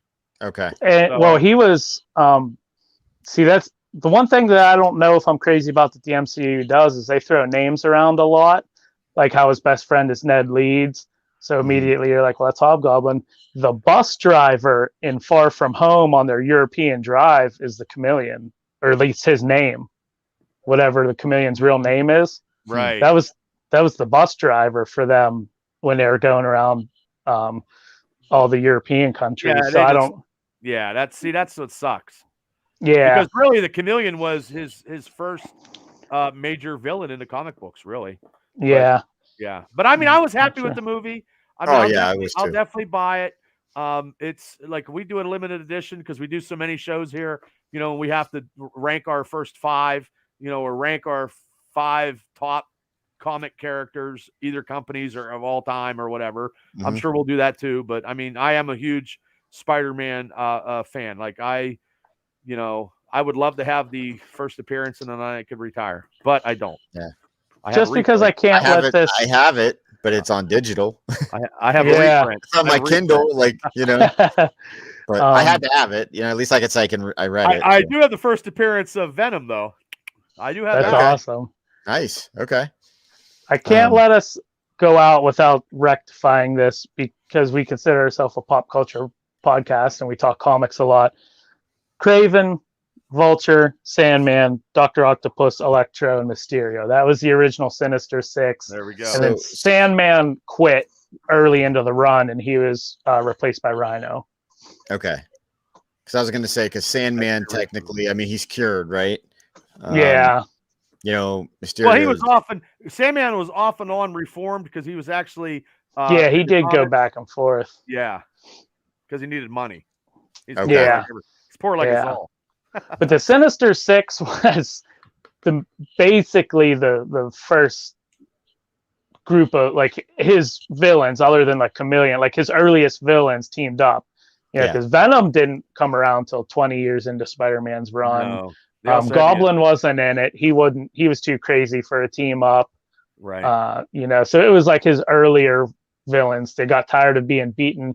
Spider-Man used to humiliate his villains also while he was fighting them. Mm-hmm. Like, because we know he's quippy and stuff like that. But in the original comics, he used to really embarrass them, and they got tired of being embarrassed all the time. They got brutal. They were getting brutal. So if I remember correctly, in the cartoons, he wasn't as dorky though. Peter Parker wasn't as dorky. He was photographer. He was like a young, good. He was in college. Yeah. Mm-hmm. Yeah, that took place in college, and they had a Sinister Six, but it was a completely different lineup. Chameleon was in it. Scorpion was in it. I think I'm gonna have to watch that again. Dude, it's on Disney Plus. I'm sure they have it. Yeah, it still holds up because it's good. Downloaded it a few years back just to go down memory lane, that and the X-Men series. I started watching and then when Disney Plus came out, I was like, oh hell yeah. But they still hold up, honestly. Mm-hmm. Like that Spider-Man cartoon has a special place in my heart growing up in the 90s at the age I did. Well, mine was Amazing Spider-Man and His Amazing Friends when they had the episode of the X-Men back in the day. Oh, that's cool. Yeah. Oh, nice. I didn't know they did that. Oh yeah, so it was a crossover. No. Spider-Man was living with Bobby Iceman and Firestar. And they were all friends. Oh yeah, Oh. Yeah. I thought you meant that they actually had like a full X-Men team come into the show. Yeah, that's no. Well, they did have the full X-Men. You had Wolverine and stuff, but they had a party, and Juggernaut breaks the party up. So yeah, it's pretty. He's like Marvel's version of the Kool-Aid Man. And you said that they have the what is it, Into the Multiverse, or what is the one with Miles? The Into the Spider-Verse. Spider-Verse. Yeah, you said they have that as well. No, So it's on Amazon Prime right now. Oh, I think maybe or Netflix, maybe. Because it was on Netflix. I don't think it is now. You think it's worth the watch, huh? Oh, dude, I can't recommend it enough. It's amazing. It's absolutely amazing. I think I have 2 copies, Mav. I can mail you one. Oh, if it's streaming, thank you. But I believe it's on Prime. I don't know why I bought 2. I don't know why I fucking bought 2, but you probably forgot you had it because I do that all the time. I did. That's a topic worth hitting real quick too. Is when we were talking about Amy Pascal and Kevin Feige and the Spider-Man deal, they went out of their way to point out that there isn't going to be a big rights snafu like there was right after Far From Home when we thought that MCU might lose Spider-Man. Okay. And that was all up in the air. They've said that, they're working together and there won't be any drama like that. But the Spider-Man streaming rights are crazy. Starz has an exclusive deal right now that as soon as it leaves theaters, it goes to Starz. None of the Spider-Man live action stuff is on Disney Plus as of right now because Sony has the rights. But they've worked out a deal where in like the next couple years, after all the streaming deals end with other streaming apps, Disney Plus will be getting Tobey Maguire, Andrew Garfield, and Tom Holland. So I didn't even notice they weren't on there.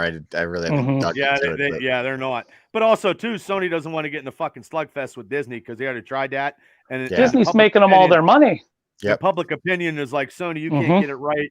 You need Disney's help, and that's Marvel. And that's the correct public opinion. Yeah. Because people will just not watch it, and it'll be just a farce, and it'll be terrible. True. Hey, Cable, I want to just real quick on something that you said earlier, not necessarily Spider-Man related, but you said you did not want to see X-Men in the MCU. Right. Well, I get that right? Is that what you said? I don't want to see the Fox. Like, I don't want to see Hugh Jackman. I don't want to see. But you will. But you will in the Strange's movie. Yeah.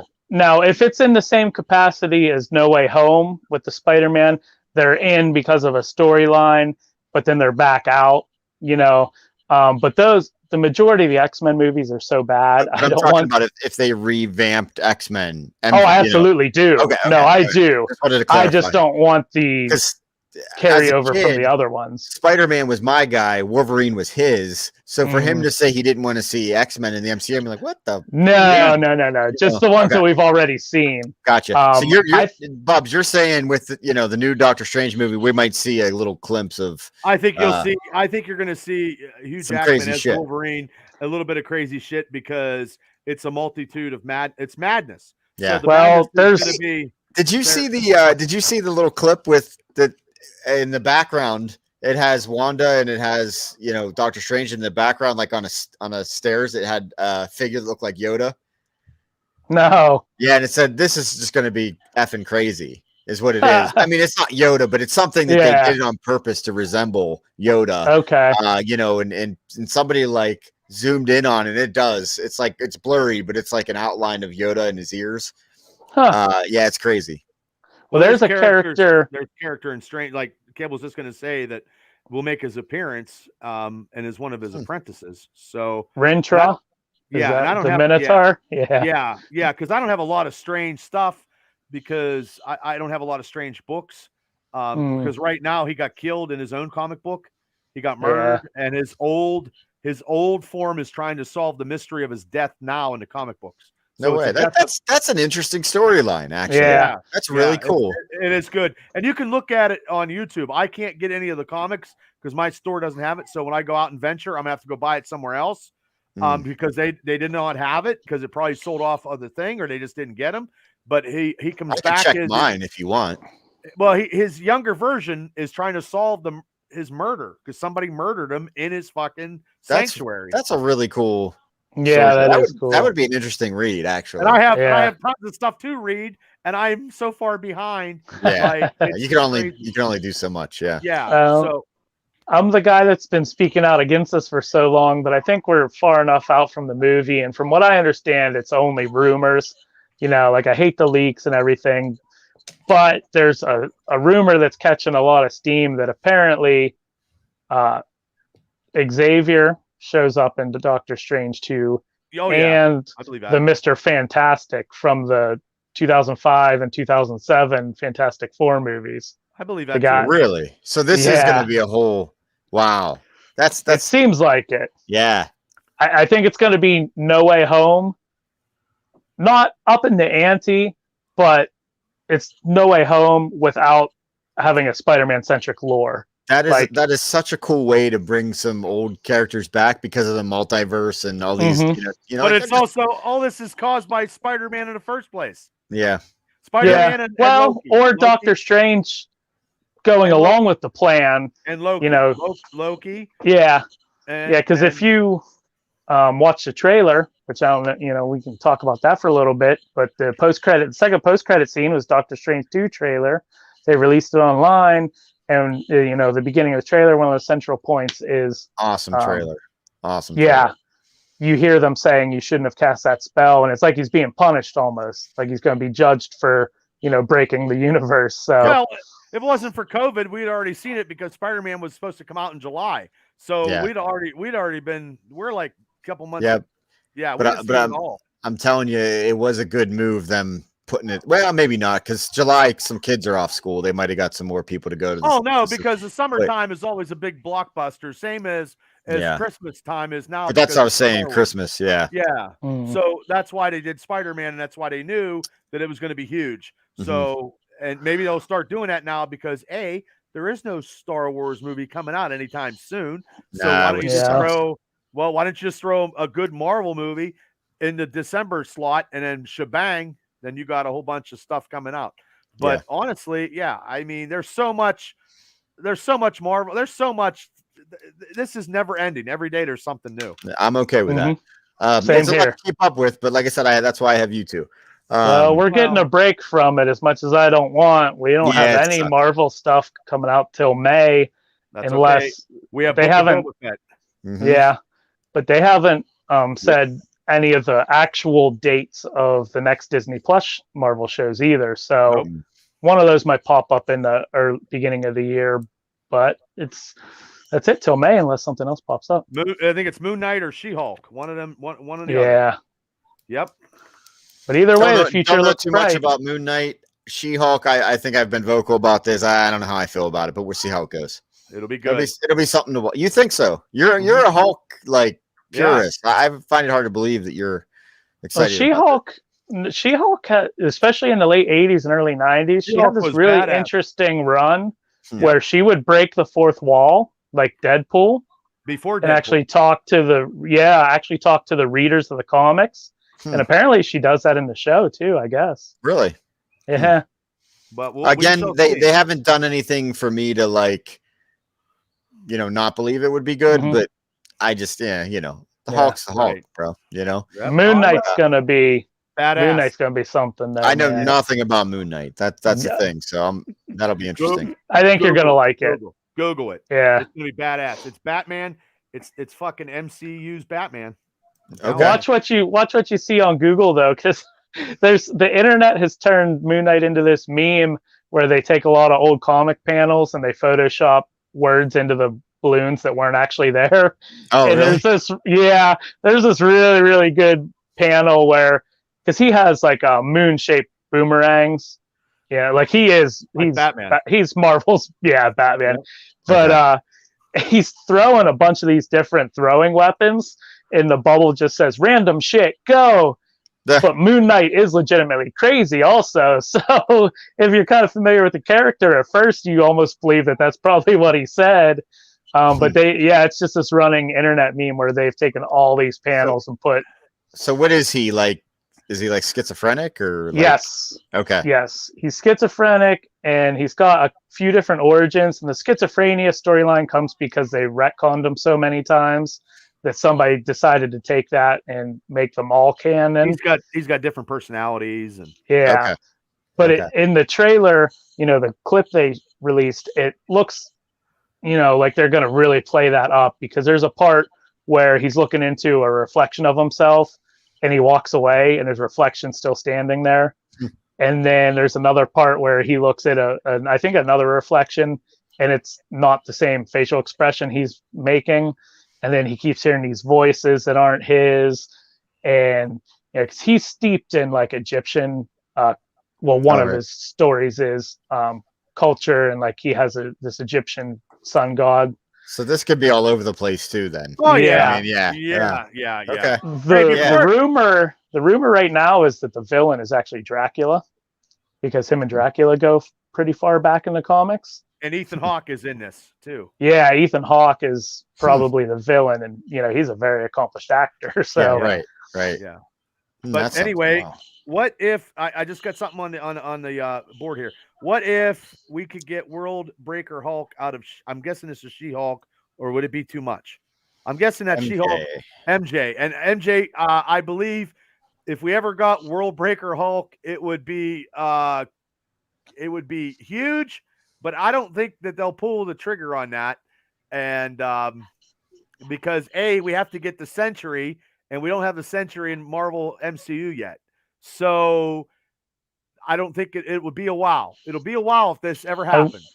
I wouldn't expect a whole lot of Hulk heavy storylines either, because they don't have the rights completely.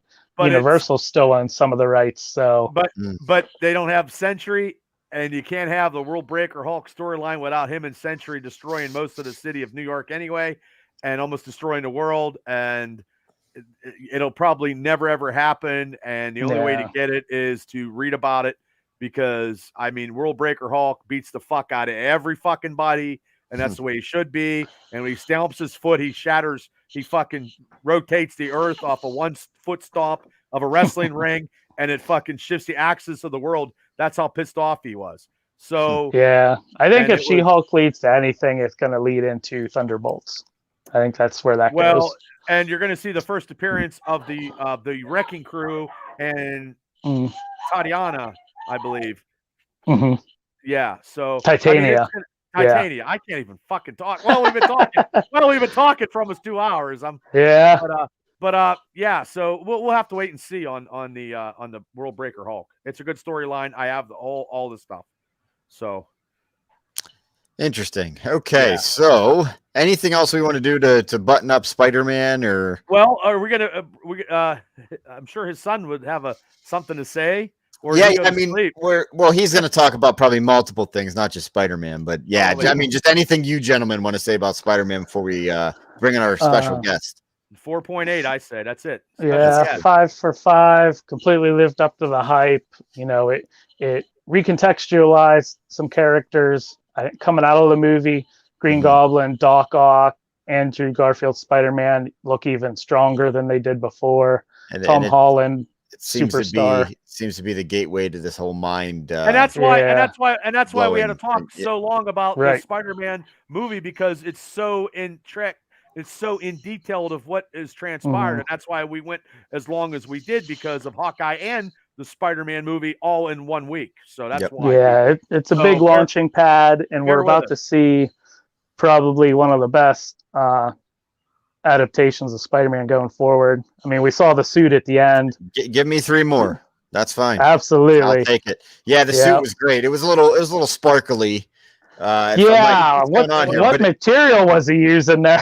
but it's back to the blue and the red, and it's a homemade suit. You saw it, in the sewing machine. Like no Stark tech. He doesn't even have any way to use it, because all the Stark stuff was confiscated by damage control, and the apartment was destroyed that had that last 3D printer type thing. Yep. So I think we're about to. Spider-Man fans are going to be eating good for the next few years. Yeah, I hope so, but it's just not coming out soon enough for me. Right. But anyway, so we'd like to bring on a special guest today if he's available. Yeah, let me go round him up. I'll be right back. Okay. 1 hour and 49 minutes. Hey, that's what you guys love to do, right? I mean, I would have timed it at 45 like I normally do, but you guys have just been begging me to, It was go. You can't talk about Hawkeye and Spider-Man all at one time. No. 45, I don't think. No. Yeah. But ladies and gentlemen. So. All right, guys. There he is. Yeah. That's our special guest. Make an adjustment here. Jeremy, how are you? Let me get his earbud.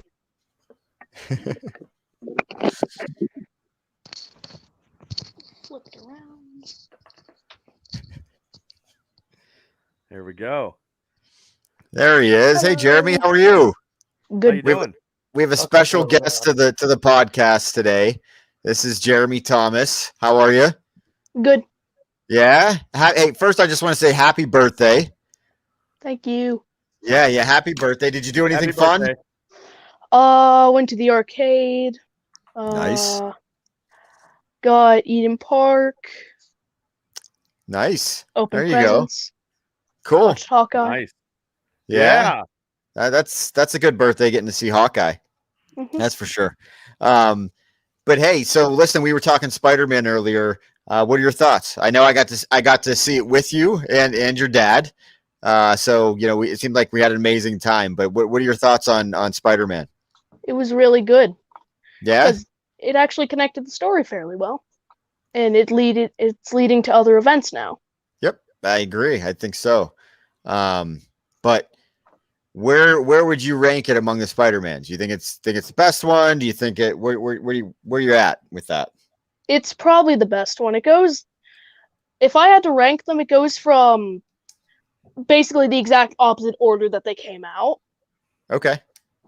Yeah, that makes Good. sense. Yeah, that does. Yeah, Bubs, I don't know. Jeremy, he really knows his stuff. Obviously, I mean, look at his dad. Well, So I didn't Dad. think he did not. I didn't think he didn't know. I'm sure he does. he knows know. more than me. I guarantee you that. Yeah. But now, Jeremy, do you think this Spider-Man movie is Star better than the Spider-Verse animated one? It's fairly close. It's close because that's a question I have to think about. Okay. Okay. That makes me think. Which Well, one did you like you better? think about it and you let us know. That's for sure. Because Which I'm one do I like curious. better? I don't know. Well, I got a couple questions for you. One, what is your favorite Marvel movie of all times? Do you have one? Probably Endgame. Endgame. Okay. See, Okay. I think he's right with us there. What about your favorite? Can you give me 5 of your top superheroes? Doesn't matter if it's Marvel, DC, whatever. Iron Man. He's number one. Captain America, Spider-Man, Hawkeye, and X-Men, Batman, Superman. Wolverine. Wolverine. Yeah, that's So Jeremy, between the Avengers or the X-Men, what comic book super team do you like the most? Probably the Avengers, since I've just seen more of them. Okay. that's Okay. fair. That's fair. Okay. So I only have one more question for you, Bub. I don't know if you have any more, but my last question for you is: who has more toys, you or your dad? Dad. I think, yeah.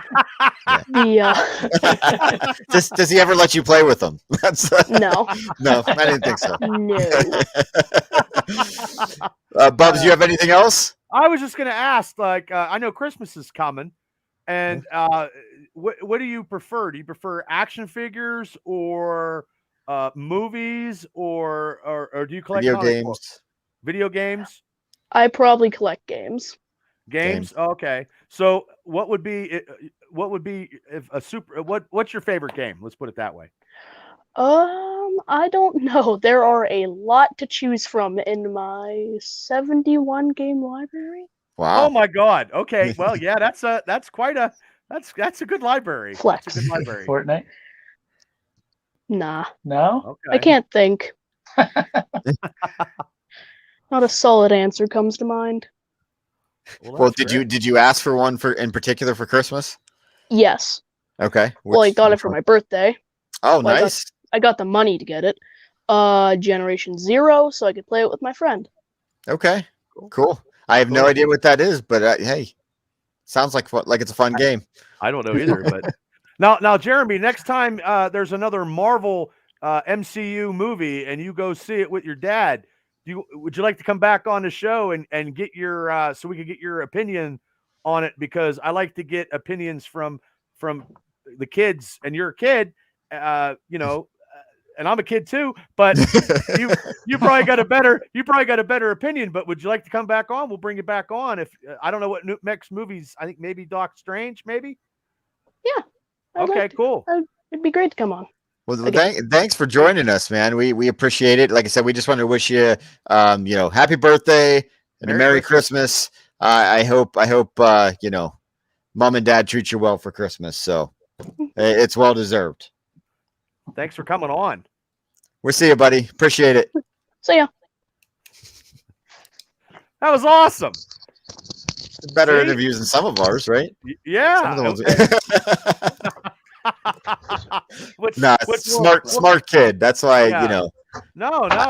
I'm telling you, he knows his stuff, Well, that's good because, especially when the next movie comes out, we'll do the same thing. All right. So Cable's back. I'm sorry, guys. Good. Yeah, I'm back. No, that's okay. I know. Anyway, guys, that was fun. Yeah, how funny is that? You ask us the same questions, Gary. We're saying X-Men is our favorite team because that's when we were kids, Avengers weren't shit. I mean, not being. That's just how it was. Spider-Man and X-Men ruled the world, and it's funny. Like Bubba said, it's funny to get a younger perspective because things are so different nowadays. And he answered that very well. Like that makes complete sense. Yeah, makes complete sense that the Avengers, are his team because that's just what he grew up. Yeah, you know what I mean. Yeah, because you look at what's out there. There's an Avengers Assemble cartoon that ended a few years ago. I think it did. The Avengers movies. There are a couple X-Men movies, but they don't have the fanfare that the Avengers do. So it's just a ever-evolving landscape, Yeah, but you ask them again in a few years, and hopefully the X-Men will be around. Fantastic Four will be out. It'll be Fantastic Four, probably. It'll be like, Ben Grimm, of course, or the Young Avengers. Yeah, that probably would be too. So. Yeah, we'll see what happens there. But anyway, guys, it is obviously we're right before Christmas here. We're a couple of days. Tomorrow is Christmas Eve. It's MCU Christmas extravaganza. Extravaganza. It sure is. But we did something cool for Halloween. I believe it was. I'd like to do it again. So I'm going to share my screen here, and let's just have a little bit of fun before we head out here. And take a little break before the holidays. So give me 1 second. All right. That Halloween one was pretty funny, so I can only imagine. Yeah. And remember, people, please subscribe to the Triple B Experience on Spotify, on YouTube.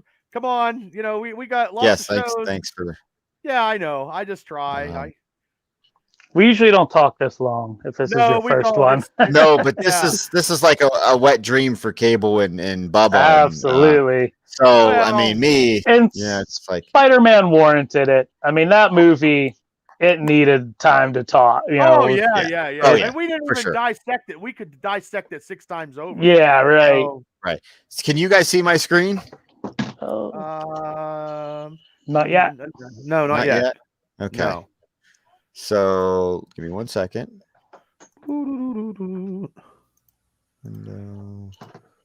Okay. Now there you go. Okay. Yes. Okay. So I can't see you guys. Okay. But anyway, all right. It is what it is. Okay. Yeah, sure. So here we are. Here's our holiday board again. Okay. Which one do you want to pick a number first? Go ahead, Cable. Go ahead, Bub. Oh, all right. You beat me to it. I don't have a reason. I'm just going to go 10. Number 10. Okay. So we're going to pull 10 off. Okay. Favorite Christmas ornament on your tree? Ooh. Jeez. It's probably, we have a frame ornament with one of Jeremy's baby pictures. But if I don't go with that, I'm going to say our star. Because we have kind of an old-fashioned looking star, and I'm like really picky with Christmas decorations, and I'm not a fan of how bright the new LED lights look. That doesn't remind me of Christmas. So like us having this older looking star, I like that a lot. So I might go with the star. Okay, so you don't have any like superhero ornaments on your tree that No, No? we have a very Wow. classic tree. And yeah, it's Really? I mean, I don't Okay. decorate it. See, I got all kinds of fun ornaments on mine. So No. everything from the smoking what's on skull yours? belt. I got smoking skull belt. Oh, yeah. Wow. I got a lot of fishing ornaments. My bulldog has a lot of ornaments, oddly enough. Oh. Trying to think. Yeah, I got some wrestling ones. I got some Marvel ones. Yeah, don't I have always any see Star Wars, those. though. I got Oh. Well, that's I got, surprising. yeah, Yeah. that is surprising. Well, the Triple B Bar and Grill, because I have a small Christmas tree down there. It's like 3 feet, and then Tammy has there's a Christmas tree in every fucking room in my house. Gotcha. I'm gonna go with Darth Vader. I got Okay. a Darth Vader one. And I got lots of Steelers in Pirates ornaments too. I have Penguin, Steelers so. stuff too, but I always like Darth Vader, and I have a Hulk, and I have a Millennium Falcon. Yeah, I don't even have Chewie and- Patriot. Like I there's got a Steeler ones. I got some Steeler ones. Gotcha. my tree is very, very classic. I don't know what when it's stuff like Marvel and stuff like that, it doesn't feel as Christmassy to me. Like Oh, all we have are bulbs, homemade decorations that Jeremy made. Lights, garland, like well, that's my tree, but the tree upstairs doesn't have none of that fucking shit I just said. I just Yeah. want to let you know I don't fucking touch nothing. tree number one. Yeah. Tree number one, the main tree, nothing. The tree in our bedroom, I don't touch. The tree in the fucking hallway, I don't touch. But the tree downstairs, I touch. That's all you. That's yeah. it. So Darth Vader for you. Okay. So yeah. Bubs, what number do you want? Well, you know what I'm going to do? I'm going to go at number 7 because I knew Big that Ben. was coming. I Big knew it was Ben. coming. Big game Okay. against Kansas City. Okay. Okay, hot chocolate, apple cider, or eggnog? Apple cider. Okay. Cable? Hot chocolate. Absolutely hot chocolate. Hot chocolate for me too. Yeah, I'm gonna say Yeah. eggnog. With the I don't mind, marshmallows in it. but yeah, absolutely, definitely Yeah. hot chocolate though. Okay. I don't know if I've ever drank eggnog. I think I did. I have. I don't really. You could get it, alcoholic or non-alcoholic. It's okay. It's not my favorite, but Well, Yeah. if you let apple cider sit for a long time, it does turn into be alcohol. I just wanna tell you. you could also put something in it too. So Yeah. Well, Some- it's true. I'm sure you have plenty down there at the bar. So Oh, well, a few. I have a few. all right, Cable, you're up. All right. Well, retroactively, the number 10 was for Mac Jones. I'll put that out there. I knew that. I already knew that. And then number 12 is not for Tom Brady. It's for Jeremy turning 12 yesterday. So Gotcha. let's go Okay. 12. That's a good reason. Favorite holiday tradition? Something that you and your family do that's a tradition that you really enjoy, or Well, that's tough. It's not really a tradition now, but every Christmas Eve we used to go to my mom's and we would do our Christmas Eve there, or our Christmas there. And we always had really nice Christmases with my mom. She would do snack trays and meatball subs, and she'd do these big gift bags for me and Jeremy and Marina and everything. So that was one of my favorites. But having a kid, it's just got to be watching him open stuff up, which is progressively less interesting because it's just money now, and the excitement isn't as much there. Like, his birthday's the 22nd, and then his Christmas is the 25th, and everything he wants is digital. So you're basically just giving them money and a few gifts here and there. But getting up and watching everybody open their presents, and as I've gotten older, I really do, like the adage goes, it's better to give than to receive. I get enjoyment out of watching other people open their gifts more than opening mine. So Nice. just Christmas morning, watching everybody open their gifts. Yeah. No, I get that. Bubs, what about you? What do you guys? You have a tradition or? Well, back when I was living at Bose and Rose's house, we used to drink. Well, we used to watch The Godfather on Christmas Eve. And my mom would make stuff, and then my great aunt would make fudge and stuff. But now, since I'm here at the house, we've had last year we didn't have it due to COVID, but this year we had it. we had the Christmas big karaoke. shindig. Yeah, it was great. Everybody had a good time, and I think every year it just it gets nice. So, and I like doing that. Like, I don't want anything for Christmas, but I know people. I don't need anything. I don't want anything, but I did play the Powerball, so if I win, we're all good. But so yeah, that's about it. I mean, it's not about me. It's about now because the kids are getting older. It's not as whatever now because it's all about money, like Cable said. So, I mean, I like the whatever. Tammy has traditions. I'm going to my mom and dad's tomorrow, and we're going to her mom and dad's tomorrow. So, nice. Yeah. So, yeah, I guess we have traditions of like where we go and stuff.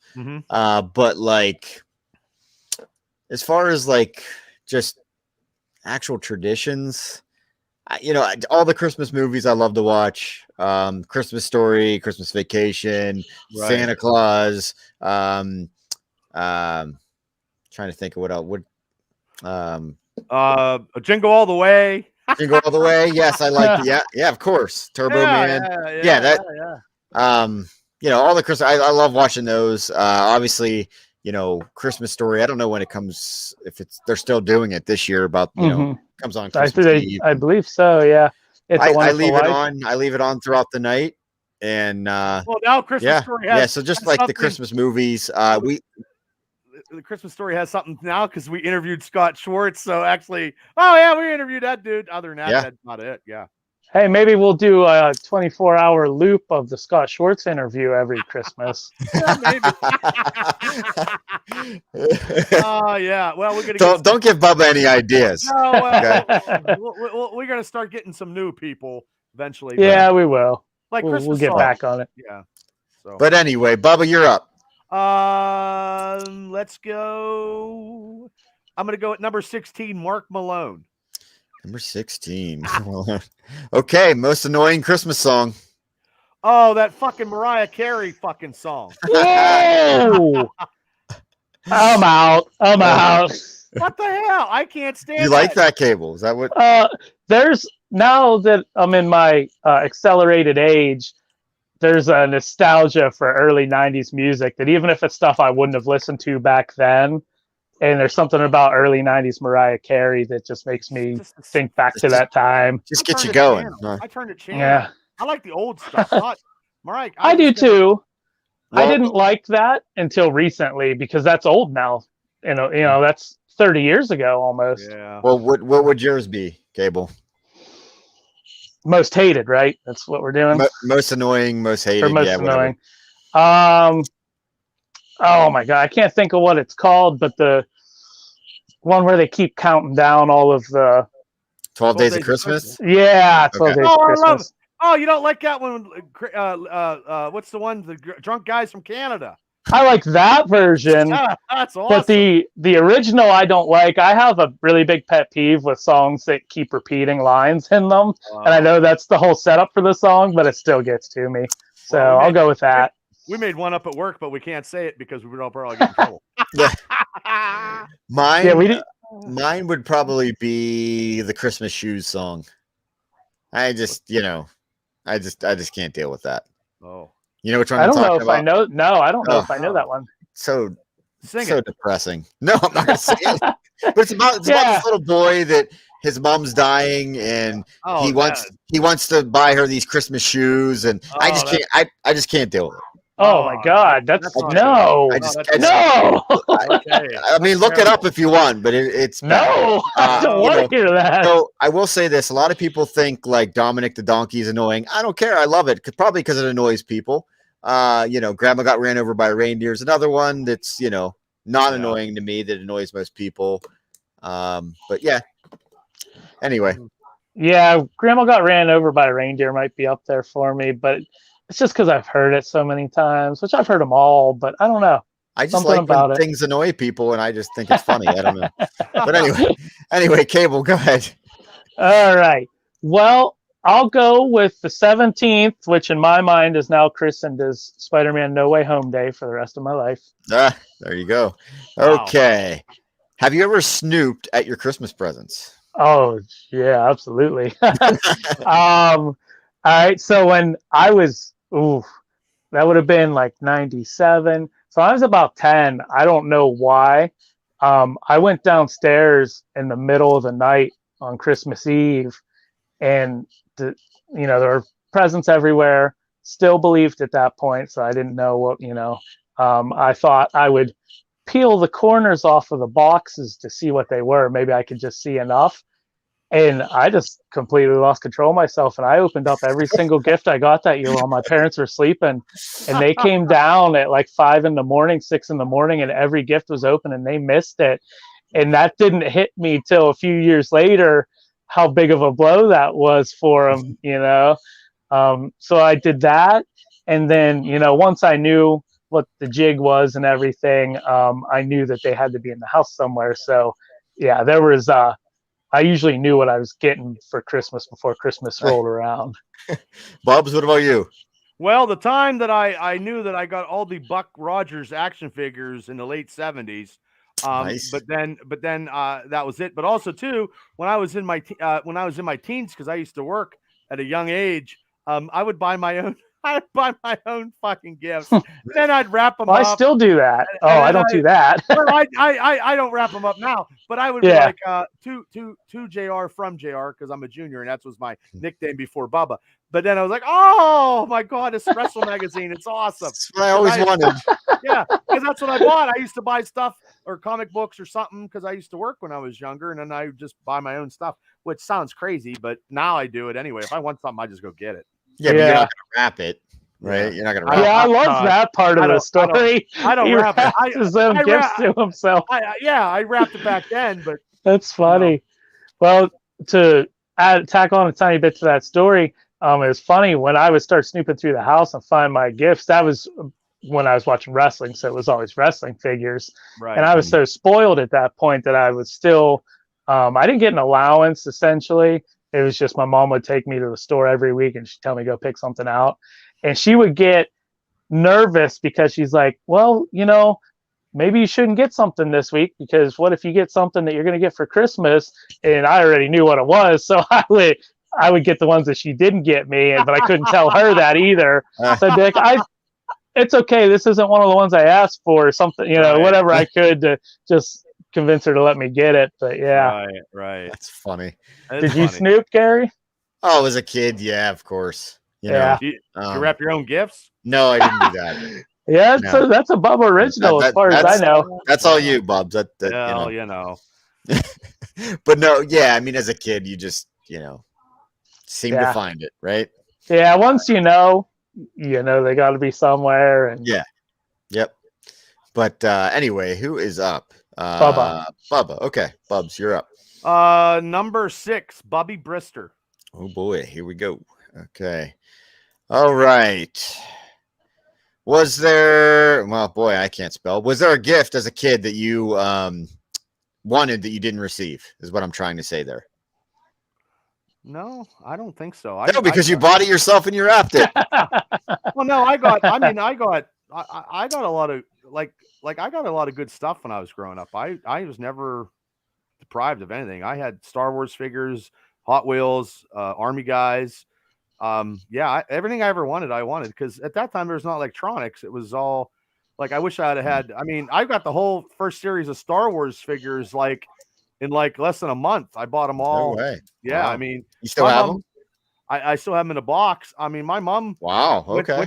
Went to Hills and got them and stuff. Like, I mean, that was a store. Yeah, I loved Hills. Yeah, same here. And I got comic books when I was a kid, so I mean, I got everything I ever. Was that the Star Wars where you had to send a voucher in like a year early? Well, that was for Boba Fett, which I did, and that's how I got Boba Fett. But he doesn't have the missile launcher. Didn't come off. That's how I got my Boba Fett, was the mail order one. So that Boba Fett's fucking 19 whatever in the early 80s or something. That's awesome. Yeah, I mean, still in the back. Oh, they're not. No, I didn't. Gotcha. I played with my shit. I had a Death Star station and everything. Yeah. Okay, what about you? Was there a gift that you wanted as a kid that you just didn't get? I can't remember one that I never got, but there was when I was younger, I wanted this Lego train set that actually ran. It was, you could plug it in and it had real working lights and stuff. And that was like on my Christmas list every year. And I finally did get it like the year where I just lost interest in toys. Like I got it, I put it together, and I was like, oh, cool. And then it went back in the box, like, so I got it, but I got it probably a couple years too late. Yeah. And I still have it, actually. And it still works, and I have the box that it came in and everything. Huh. It was one of the first like Lego sets, to my knowledge, that like you could, plug in, and it had like working headlights and stuff. Well, for me, I know this probably won't surprise either of you. But the one year, I can't remember what AJ was, but the one year I wanted Shawn Michaels, the leather hat, nice. the sunglasses, the gloves, and a Shawn Michaels shirt. Sexy boy. That's right. That's right. And my mom had me picking stuff out, and I had the WWE magazine, and they had the merchandise at the back of the magazine at the time, and I wanted those so bad. And I kept on my mom about it, and she's like, yeah, I know, buddy, just circle the ones you want in the magazine, blah, blah, blah, blah. Never got them. Still don't own them.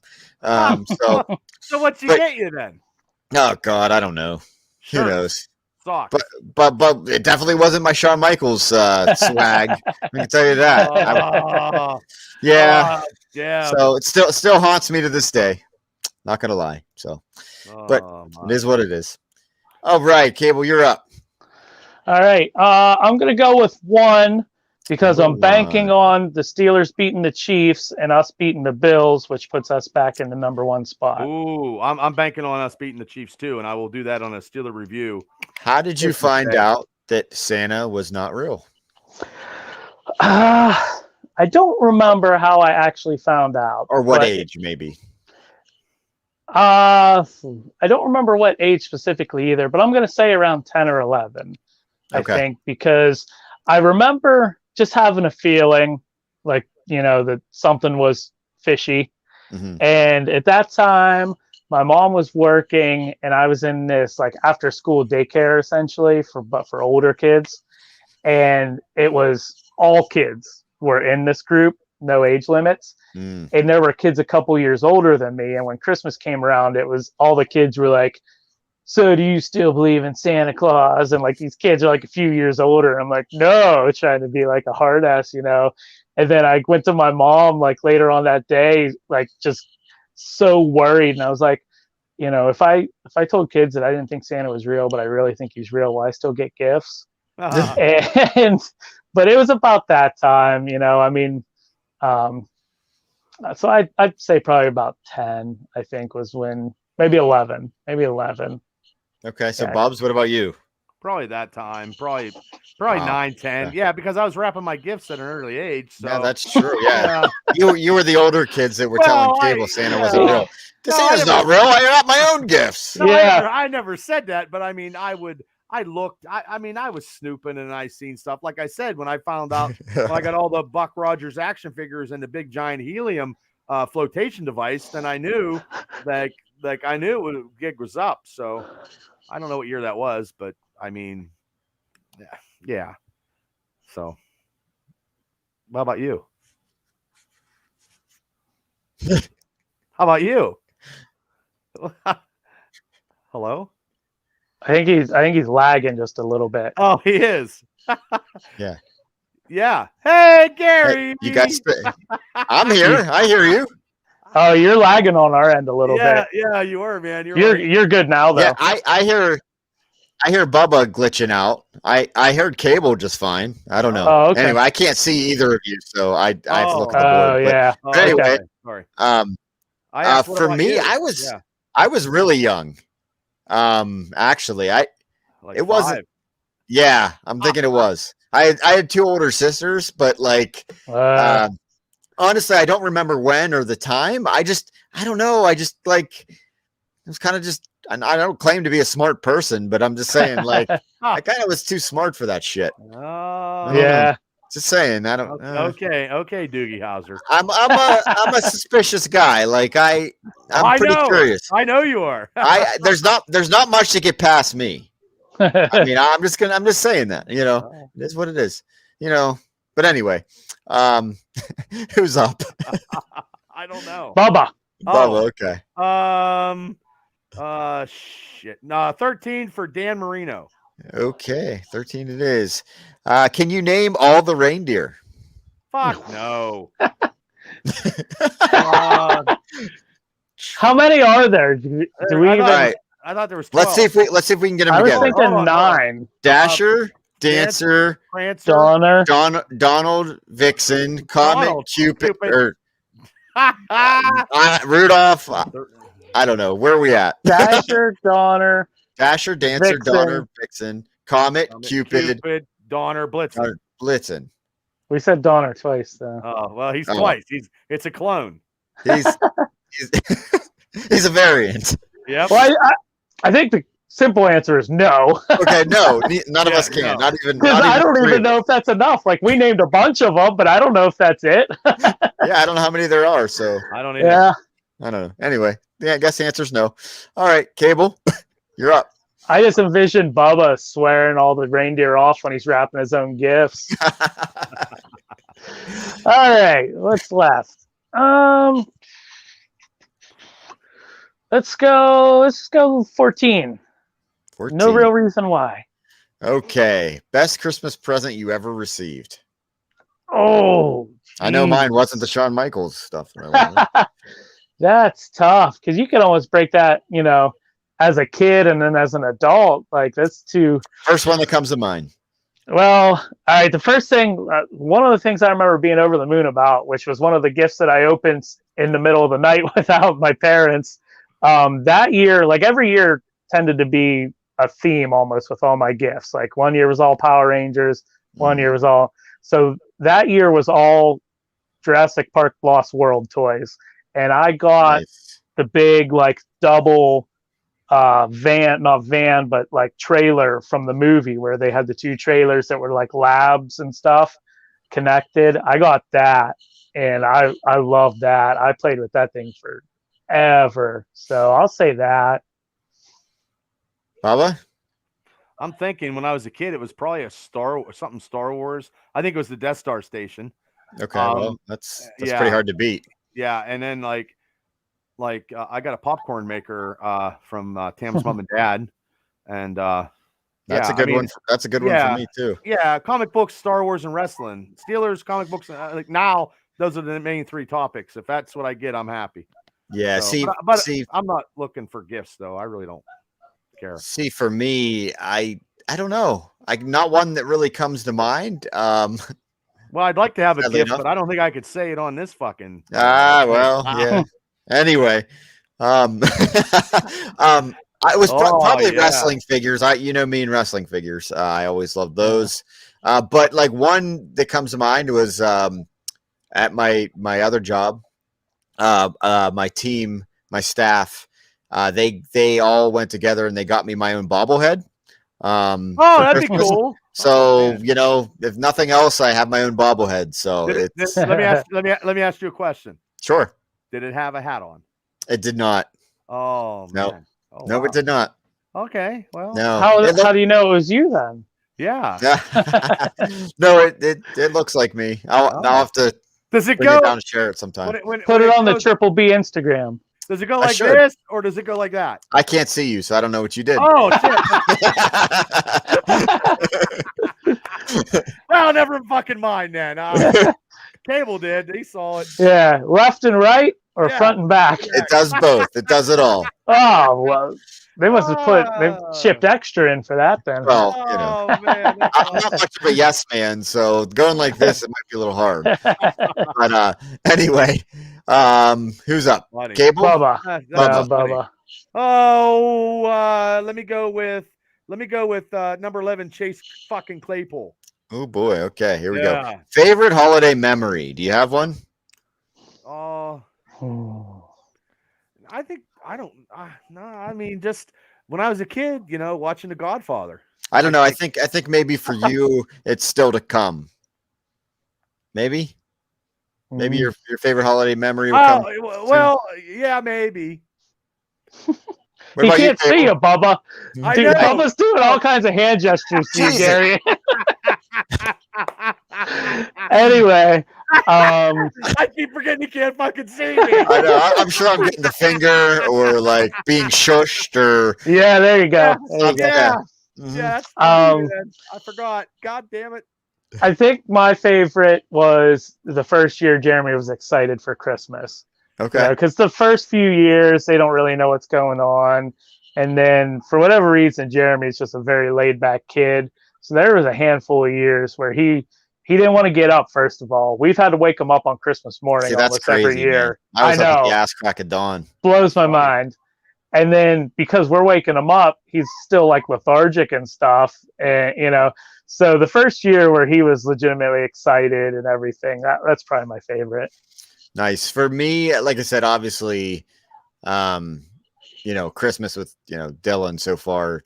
I think this year is going to be even more fun because he knows what's going on. And Oh yeah, But- he'll be getting you up out of bed. yeah, so here's the thing. This is the one I think I'm going to be most excited for is, as you guys know this, we redid his room from my wife and I. We basically, he went from a crib. Now he has a big boy bed. He has the Avengers wallpaper. He has the Spiderman head on his wall with action figures. He has superhero prints. He's got the bedspread. He's ready to go to Steel City Con. He's ready. But I'm excited for that because we're actually going to let him see his room because he hasn't been allowed in his room. So we're going to let him see it tomorrow. So I'm excited for that. You got caution tape, and chains. It's blocked off. Daddy's in there working. You can't go in there. So. Are you going to record his reaction? Yeah, I think we are. So I'm excited for that. I think that'll be a cool memory. It's the room I always wanted, but hell, I couldn't even get Shawn Michaels hat and shirt. So let alone Does your mom listen to the show? Oh, she don't listen. I hope she is, because I'm still bitter about it. It's probably why I'm an asshole now. Anyway. You should have bought it yourself and wrapped it yourself for yourself. Yeah. If I had a job at that young of an age, I probably would have. Yeah, a little bit different when we were growing up and when Bubba was growing up. Yeah, well. Yeah, slave labor, man. But anyway, yes, I'm excited for that. I think that's going to be a great. That'll be cool. That'll be awesome. Yeah. I'll take some pictures and send them to you guys because I know you appreciate the room. Oh yeah. Yeah, absolutely. But yeah. Anyway, who's up? I'm up, and I'll go 20 for no discernible reason. Okay, favorite holiday cookie. Oh, I mean, okay, so I'm really bad at knowing what cookies are actually called. So I like the ones with the Hershey Kiss in the middle. Yeah, I don't know what it's called, but I know exactly what you're talking about. Yeah, I know. I had two of them yesterday. I just eat them. I don't know what they're called. Yeah. And I don't know if this is a holiday cookie, but that's the only time of the year I really get them. I like chocolate no bakes also. Oh, I love no bakes. Yeah, it's not a holiday cookie, but I do love them. If you're ever around Sheets, they have them in a 3-pack. You can get them any time of the year. So, and they're good. Yeah, they're good. Yeah, I like those. I'll go with either one of those. Bubs, what about you? Well, it's always just chocolate chip cookies for me, no matter what fucking season. And classic. I'll just eat cookies all the time. I like fudge. Okay. I fudge, but I know that's not a question on your questionnaire. That's okay. Whatever. Dessert, whatever. My great aunt used to make chocolate and then peanut butter. And then the one girl at work, she made everybody this little tray of fucking like awesome fucking little cookies and fudge. Coconut fudge I never had coconut fudge. Phenomenal. Wow. Yeah, that sounds good. You even got them too. Huh? You're like public enemy number 1 there, aren't you? Somebody actually made you a nice. The girl that makes it is she's full of energy and she's real bubbly and she's like Miss Positive and she does great stuff. No, I'm not public enemy number 1. I just very opinionated and I just sit there and watch Bar Rescue. So it is what it is. And I was not a bad show. Hey, I was sick and I called off, because I was sick as Sunday and I just, you sounded sick. I was sick. Yeah. So I never had fudge until this year. Really? What? Yeah. Did you like it? It's just Yeah, I did. When we went to the beach, I won a pound of it at a candy store on the boardwalk. Nice. I was like, what do I do? A pound of fudge. So you never had fudge. You never had fudge in your entire life till you won it on the Like beach. not just fudge by itself. Yeah, no, like a block of fudge. No. Oh, okay. And yeah, so I called her and Jeremy were in the car, and I was like, hey, I just want a pound of fudge. And they have them like in different flavors, that add. Yeah. So I was like, well, do you guys want anything? And so they were like, she's like, yeah. And Jeremy picked out a flavor, and then I just picked out the third flavor offhand. I was the only one that ate mine. Oh, wow. Huh. I should have just got it all for me. I could have ate a pound of fudge. Yeah. For me, I think, I don't know. There's these, I don't know what they're called, but they're like, it's like a cookie that has like Oreos crunched up in it. And it also had, what else does it have in it? White chocolate chips, regular chocolate chip, I think, and Oreo. I don't know what they're called, but they're very good. I like those. I do like a good gingerbread cookie. That's a holiday cookie for sure. Mm-hmm. Most people do not like them. I feel like a lot of people bash them. I like them. Oh no, it's a gingerbread man. Hey, you do that pretty good. Yeah. You should be working on the Shrek movies, man. I should. But those are good. I don't know. I like cookie. I don't like a lot of dessert, but I like cookies. I like cookies, brownies, fudge is good. I only eat any kind of cookies or desserts that have chocolate. If it doesn't have chocolate, it doesn't interest me. See, I don't love like cakes. Unless I do like cheesecake, I guess. It all depends what kind of cake. If it's a chocolate cake, I'm eating it. I had Jeremy try ice cream cake for the first time yesterday. I asked him if he wanted that for his birthday, and he said, "Yeah, that's like the best thing ever. It's so simple too." Well, the chocolate with the crumbles, like that's the best part. Like the fudge in there, that's. Well, they had one. I don't know why I didn't get it, but it was basically like a chocolate eclair bar as an ice cream cake. Like the whole thing was chocolate, and then the crumblies all over the cake. Like I love ice cream cake. I could eat a whole cake. Yeah. Yep. Like, especially the ones that come in blizzards, and we know you love those. I do. Well, I told the girl at the Dairy Queen, I said, "You're going to see me, but after first of the year, fucking business is dropping." I'm telling you. Till somebody pisses you off, and then you're going to be there. No. I'm going to be focused and ready. Focused and ready. I was at Eden Park last night, and I thought of you, Bubba. Yep. Oh, thank you. Yeah. You have a shake. No, he's just probably staying the hot plates and legendary. Yep, you're a legend. Man. All right, who's up? Bubba. Number 8, Tommy Gunn. Tommy Gunn. Okay. Tommy Gunn. Work holiday parties, are they fun or are they awkward? Well, this year was awkward. I have a feeling for you, they're always awkward. No. I'm part of the safety committee person, and I'm a partier, and I like the party. But this year, with the negativity and just the divisions of whatever, it's not flowing. It's a lot of. You didn't get any weird brownies again, did you? No, I didn't. Okay, but, just checking. Yeah, he doesn't know what you're talking about. No, I have no clue. But no, this year I didn't stay long. I stayed about an hour. I got some wings, and then I rolled out. But that's what I like to do, because instead of getting Christmas gifts for people, I just like to buy them drinks. You know what I mean? And then that's weird brownies. Yeah. Well, the chocolate chip cookies are good too. But yeah, I mean, I don't know. They used to be. It used to be good. Last year was good. This year was not so good. So that hopefully next year it'll be better. Just there's a lot of negativity lately, so it is what it is. Not in my eyes, but I just fucking do whatever. Cable, what about you? Fun or awkward? I enjoy. It's fun. We don't do a party. We do Secret Santa. Now I work in a factory, so it's not really a work office environment. And we started the Secret Santa a few years ago by this one guy that it was his idea. He just wanted to get gifts. Well, it's turned into this thing now where nobody takes it serious. We all get each other more or less gag gifts. And they're more or less insulting. And a running theme that developed also is if you get some kind of apparel, you have to put it on in front of everybody. So we just did ours today. One guy was wearing a sports bra. One guy was wearing a baby bonnet. Like we were laughing. We're like, this is going to devolve into a thing where nobody wants gifts anymore. Like it's going to be like, oh, I hope I don't get a gift. Like, so they're fun. I had my boss. I got him a couple things that I can't even say on this show. Oh, come on! Maybe I'll share the picture. I think you told me about it last week. His nickname is King Beep. I'll leave that for after the show.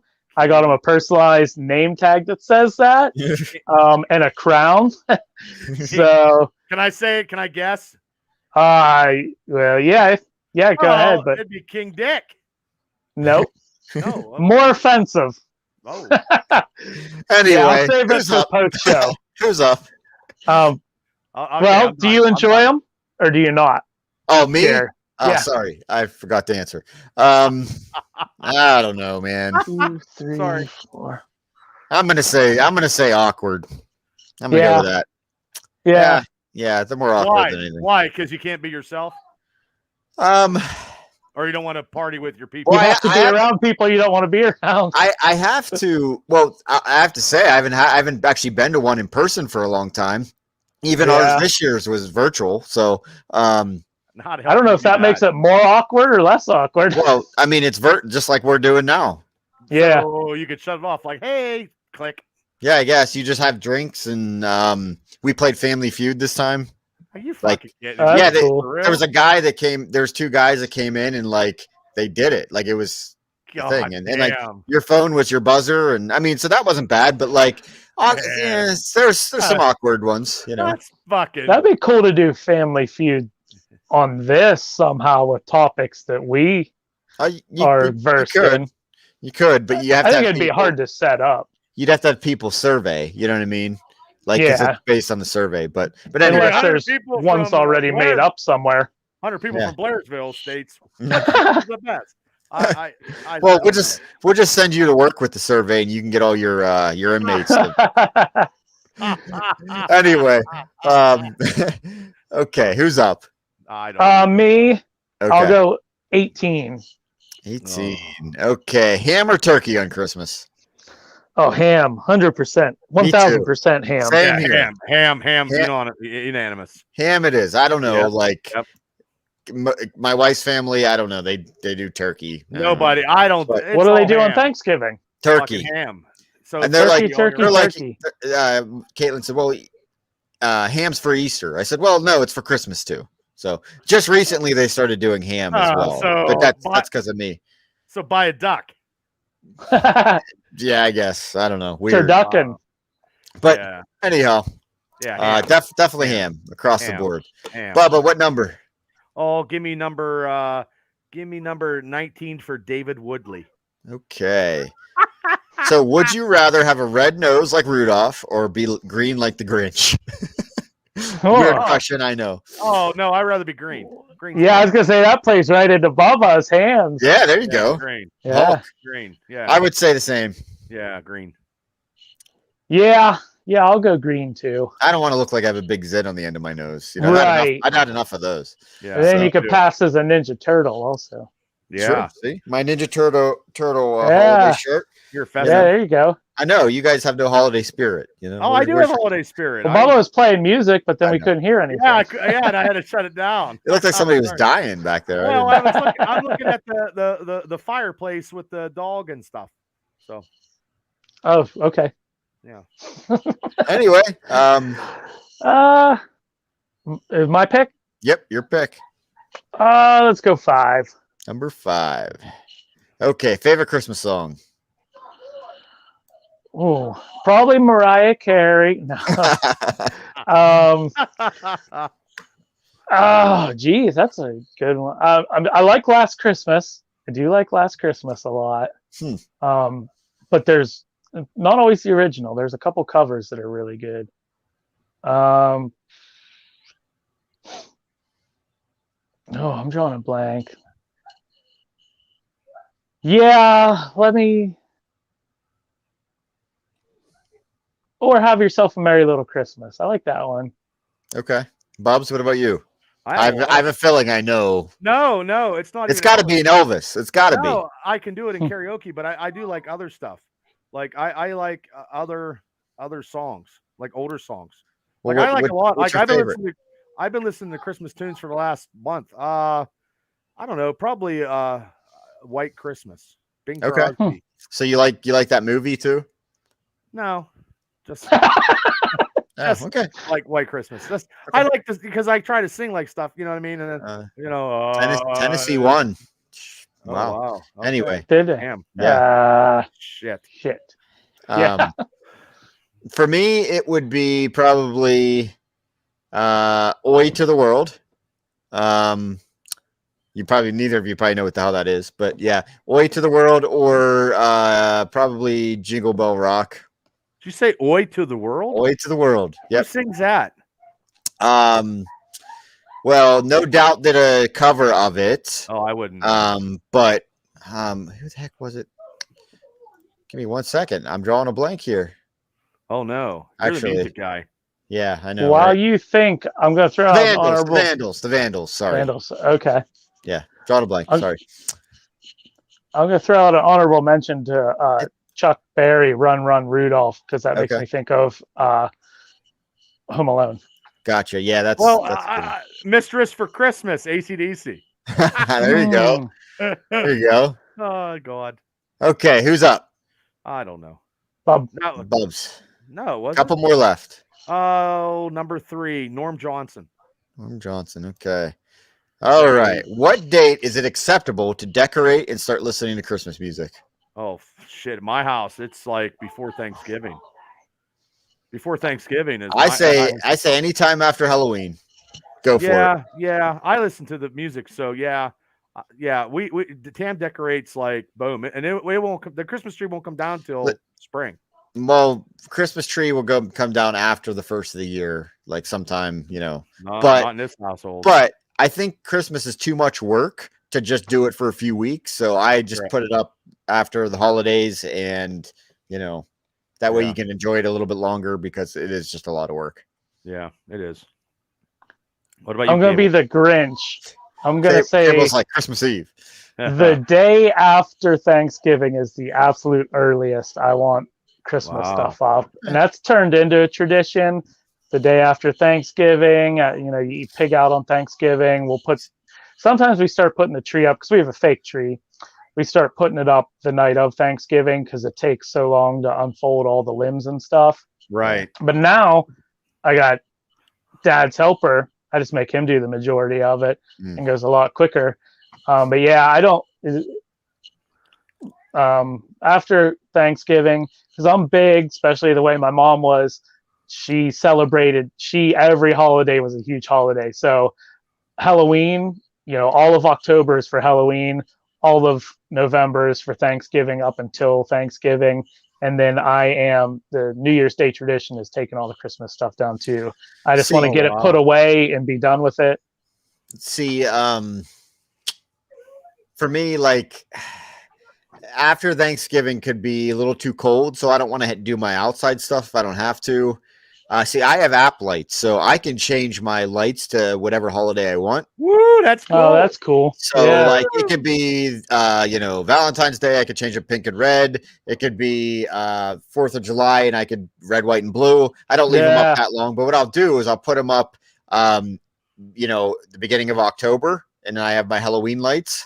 And that's cool. And I leave them up because I hate the cold, so I don't got to set them up, when it's snowing. Yeah. And I leave it up through, New Year's, and then I'll take them down after that. But yeah. So anytime after Halloween's cool with me.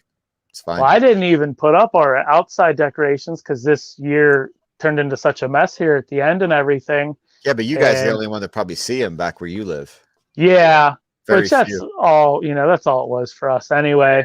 But, see too. The coyotes got to yeah, it's true. But next Christmas, I'll be figuring out a whole different type of lighting situation because we'll be in a whole different place. So that'll be exciting. Yeah. Okay. Next, I believe is it Cable? Yeah. I'll go 15. 15. Okay. Favorite holiday food? Oh, yeah, I don't have a favorite. I mean, I guess ham because I love ham. Yeah, so having ham on Christmas is great. Now, do you mean favorite one for Christmas or favorite one for like any holiday? Yeah, let's just go with Christmas since it's Okay. But like I've mentioned a million times already, my mom had her own set of traditions, and on Christmas Eve she did homemade meatballs in the slow cooker all day long. nice. And we would do like a pepperoni tray and cracker tray, and then we would do meatball sandwiches, and her meatballs were to die for. So are you making that tomorrow?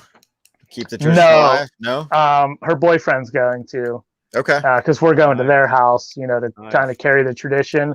Mhm. I've never attempted homemade meatballs. I always cheat and get the frozen ones. Well, maybe you should pick his brain. Maybe he knows their recipe. I think he does, yeah, and I'm gonna try it because they're, nothing beats homemade anyway. I just never tried it. So Right. Yeah. Right. Bubba, what about you? Favorite holiday food? I don't have anything during Christmas. I just eat whatever's like. I mean, I don't eat like sauerkraut for New Year's Eve. I think it sucks, but I don't eat sauerkraut. But Yeah. other than that, I mean, I just picking for something. That's You know why what I mean? you don't have any good luck. I know. But I eat coleslaw though. I don't know how the fuck. I don't know. But yeah, I don't have any type of. Well, when I was a kid, my mom used to make these sandwiches called slop sandwiches, and she would make them in a big container like bologna, cheese, Miracle Whip, mustard, onions, in a big thing, and put them in hot dog buns, put them in aluminum foil, and bake them. Oh, And wow. then that's sometimes. Oh man, I'd eat like half a dozen of them. I could. So that'd be, and I don't know. They call them because it's like a big goo, so it's like Yeah. slop. So that'd be it. I mean, because tomorrow it'll be like whatever they put out, like Yeah. ham probably. But no, I'm not real picky. I'm more into Thanksgiving food than Christmas food. Okay. yeah. I'm gonna have to say ham too. I don't know. That just reminds me of Christmas. Obviously, the Christmas cookies remind you of Christmas. Do you do pineapples on ham? I don't like warm pineapples. I like pineapples. I don't like them warm. He likes I don't cold like- pineapples. Cold. But I like- mean, it gives them a good flavor. I just don't eat it. I don't eat the pineapple warm. I don't like sweet meat, which there's no other way to say that. Sorry, guys, but I don't like like- sweet Bubba meat loves either. his meat sweet. Yeah. I love it. yeah, I don't like when you do, like I don't like. I sweet like meat. teriyaki flavored stuff, which is off topic, but like with the pineapples, I don't like that combination. I either want pineapples or I want ham. I don't need them together. Gotcha. Yeah, All that's right, fine. Bubs, pick another one. Sweet meat. Let me go with Mason Rudolph number 2. Number 2, the quarterback of the future. Yeah. Snow, love it or hate it. I could do without. I don't Cable? know more. I don't have any more, so I could do without. I mean, if I have to, if it's all or nothing, as many bad stories as I have about it, I'm going to say love it. Okay. I really hate that we have green Christmases as often as we do. Like that, I love, if I'm on vacation around holiday time, I don't have to be anywhere, and the snow's just coming down, then I love that. But Mhm. as it is right now, where I live on the hill, it's such a pain in the ass to try and get up in the snow. But if I had to pick, I would say love it. Okay. For me, give it to me on Christmas. And let it melt. Yeah, I mean, I could deal with it for I'm a person that likes the change of the seasons, but I Yeah, don't Same love here. being cold necessarily, and I don't really absolutely love snow unless I'm doing Well, something no, fun. But when we were kids, I loved it. Don't get me Yeah. wrong. Yeah. It's not- Oh, it's not yeah. anymore. Give it to me for a week, Yeah. and let me enjoy it, and then I'm done. Or Yeah. one of those where it sticks to the grass but not the sidewalks and stuff. Like Yeah, I don't like shoveling it. a I light don't like covering. driving in it. I don't, I just, yeah. yeah. I'm going to lean on the side of hate, but give it to me for a little bit. Then I'm done. Anyway. the side of hate. Yeah. Let it flow. All right, Bubs. I think no. Nope. It's Cable's me. up. Cable's up. Yeah, You- I'll you go. picked Rudolph. I'll go 9. Okay, number 9. Oh, That was geez. Norm Johnson. Oh, this is Norm. longest show Worst ever. Christmas present you've ever received. Worst? Yep. Oh boy. I'm going to go with the one that I never got, and that's the Shawn Michaels Oh Hat, man, sunglasses, shirt, and gloves. I'm gonna tag your mom in that. I'm gonna like, hey, I am. I'm gonna do that when we get off here. I'm gonna find it and I'm gonna tag her in it. Like, this is a Christmas gift. That's all I ever never wanted. bought. Was You never know? bought. Never bought. Still bitter. Oh, that's Worst funny. gift. That's so funny. Let me think about that, Bubba. You I don't fucking clothes. Like any type of Yeah. clothes. Like as a unless kid, yeah, but as an adult, I it was- appreciate the hell out of socks and underwear now. Well, Yeah, yeah, 'cause because I don't have to pay They're one for of it. those things you just don't want to buy. Like, I don't want to buy Absolutely. myself socks or underwear. What the hell? If it's the clothes you're getting me, if it's Steeler clothes now, I'm cool. But if it's not Steeler clothes, I don't fucking want it. Don't fucking buy it. But then you don't have to buy it yourself. Kids No, are clothes no. only, man. No, That's it. Steeler clothes. That's it. I Okay. go buy my own fucking clothes because then I fluctuate in weight and then I can't fucking fit in anything anyway. So I just bought me fucking clothes I can't fit into. So it's a fucking waste of money. So fuck. All right. Well, I have a very convoluted answer for you. One of the worst gifts ever was last year.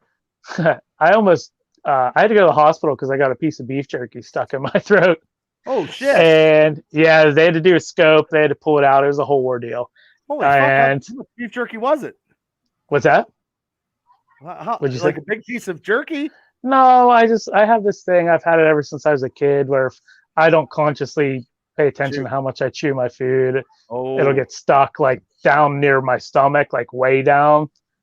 But wow. so that happened at the beginning of December. Quit deep throating your beef jerky. Just chew the damn shit. It's so good. It's just it's like I gotta swallow it whole. Yeah. Oh Yeah. my god. Just take a So bite. in my Christmas stocking, my Is it wife sweet? got me a It's thing sweet of meat. that sweet meat. She got me Jack Link's beef jerky, and I'm woofing it down, man. And it happened again. Oh and I'm my like, god. holy shit, it's Christmas. And I'm going to have to go to the hospital to get this beef jerky pulled out of me. And luckily, I just kept drinking stuff and washed it down finally. So, because I don't have a lot of negative gift memories. So I'm going to say the time my wife almost killed me on Christmas with the Oh, the stocking stuff attack. for beef It jerky. was done on purpose. It was done on purpose. The A lot of attack- people think that. We can't prove it, but Wow. The attack of the beef jerky. the That's sweet right. meat. Sweet meat. All right. So who gets the last one? Who is it? Bubba. Bubba. Okay. You're 4. You don't have a choice. Brett Favre. What is the most special thing about the holidays for you? Well, now because I'm older and I see a lot of like people passing away now, like which is real sad. Just seeing people that I haven't just seeing everybody, seeing my friends and seeing my family is what I'd rather have that than gifts nowadays. So, and just spending time with the people in the house. Gotcha. Cable. Pretty much the same. Yeah, seeing just people be excited and happy, and opening gifts and seeing the joy on their face, and not taking people for granted, and getting to just spend time with everybody, because you don't always get that. And like now, Jeremy's 12 years old. We're not going to have a whole lot of Christmases where he's living at home anymore. It goes by like that quick. So yeah, just family time. Yeah, for me, it's having to be nice to the people you can't stand the rest of the year. No, I'm kidding. No, it's a cool time of year. I've always loved Christmas. I've always been, one of those people that just like doing all the Christmas activities, where they're going to see all the lights at Overly's and all the ones around here. It's just fun. It's a special time.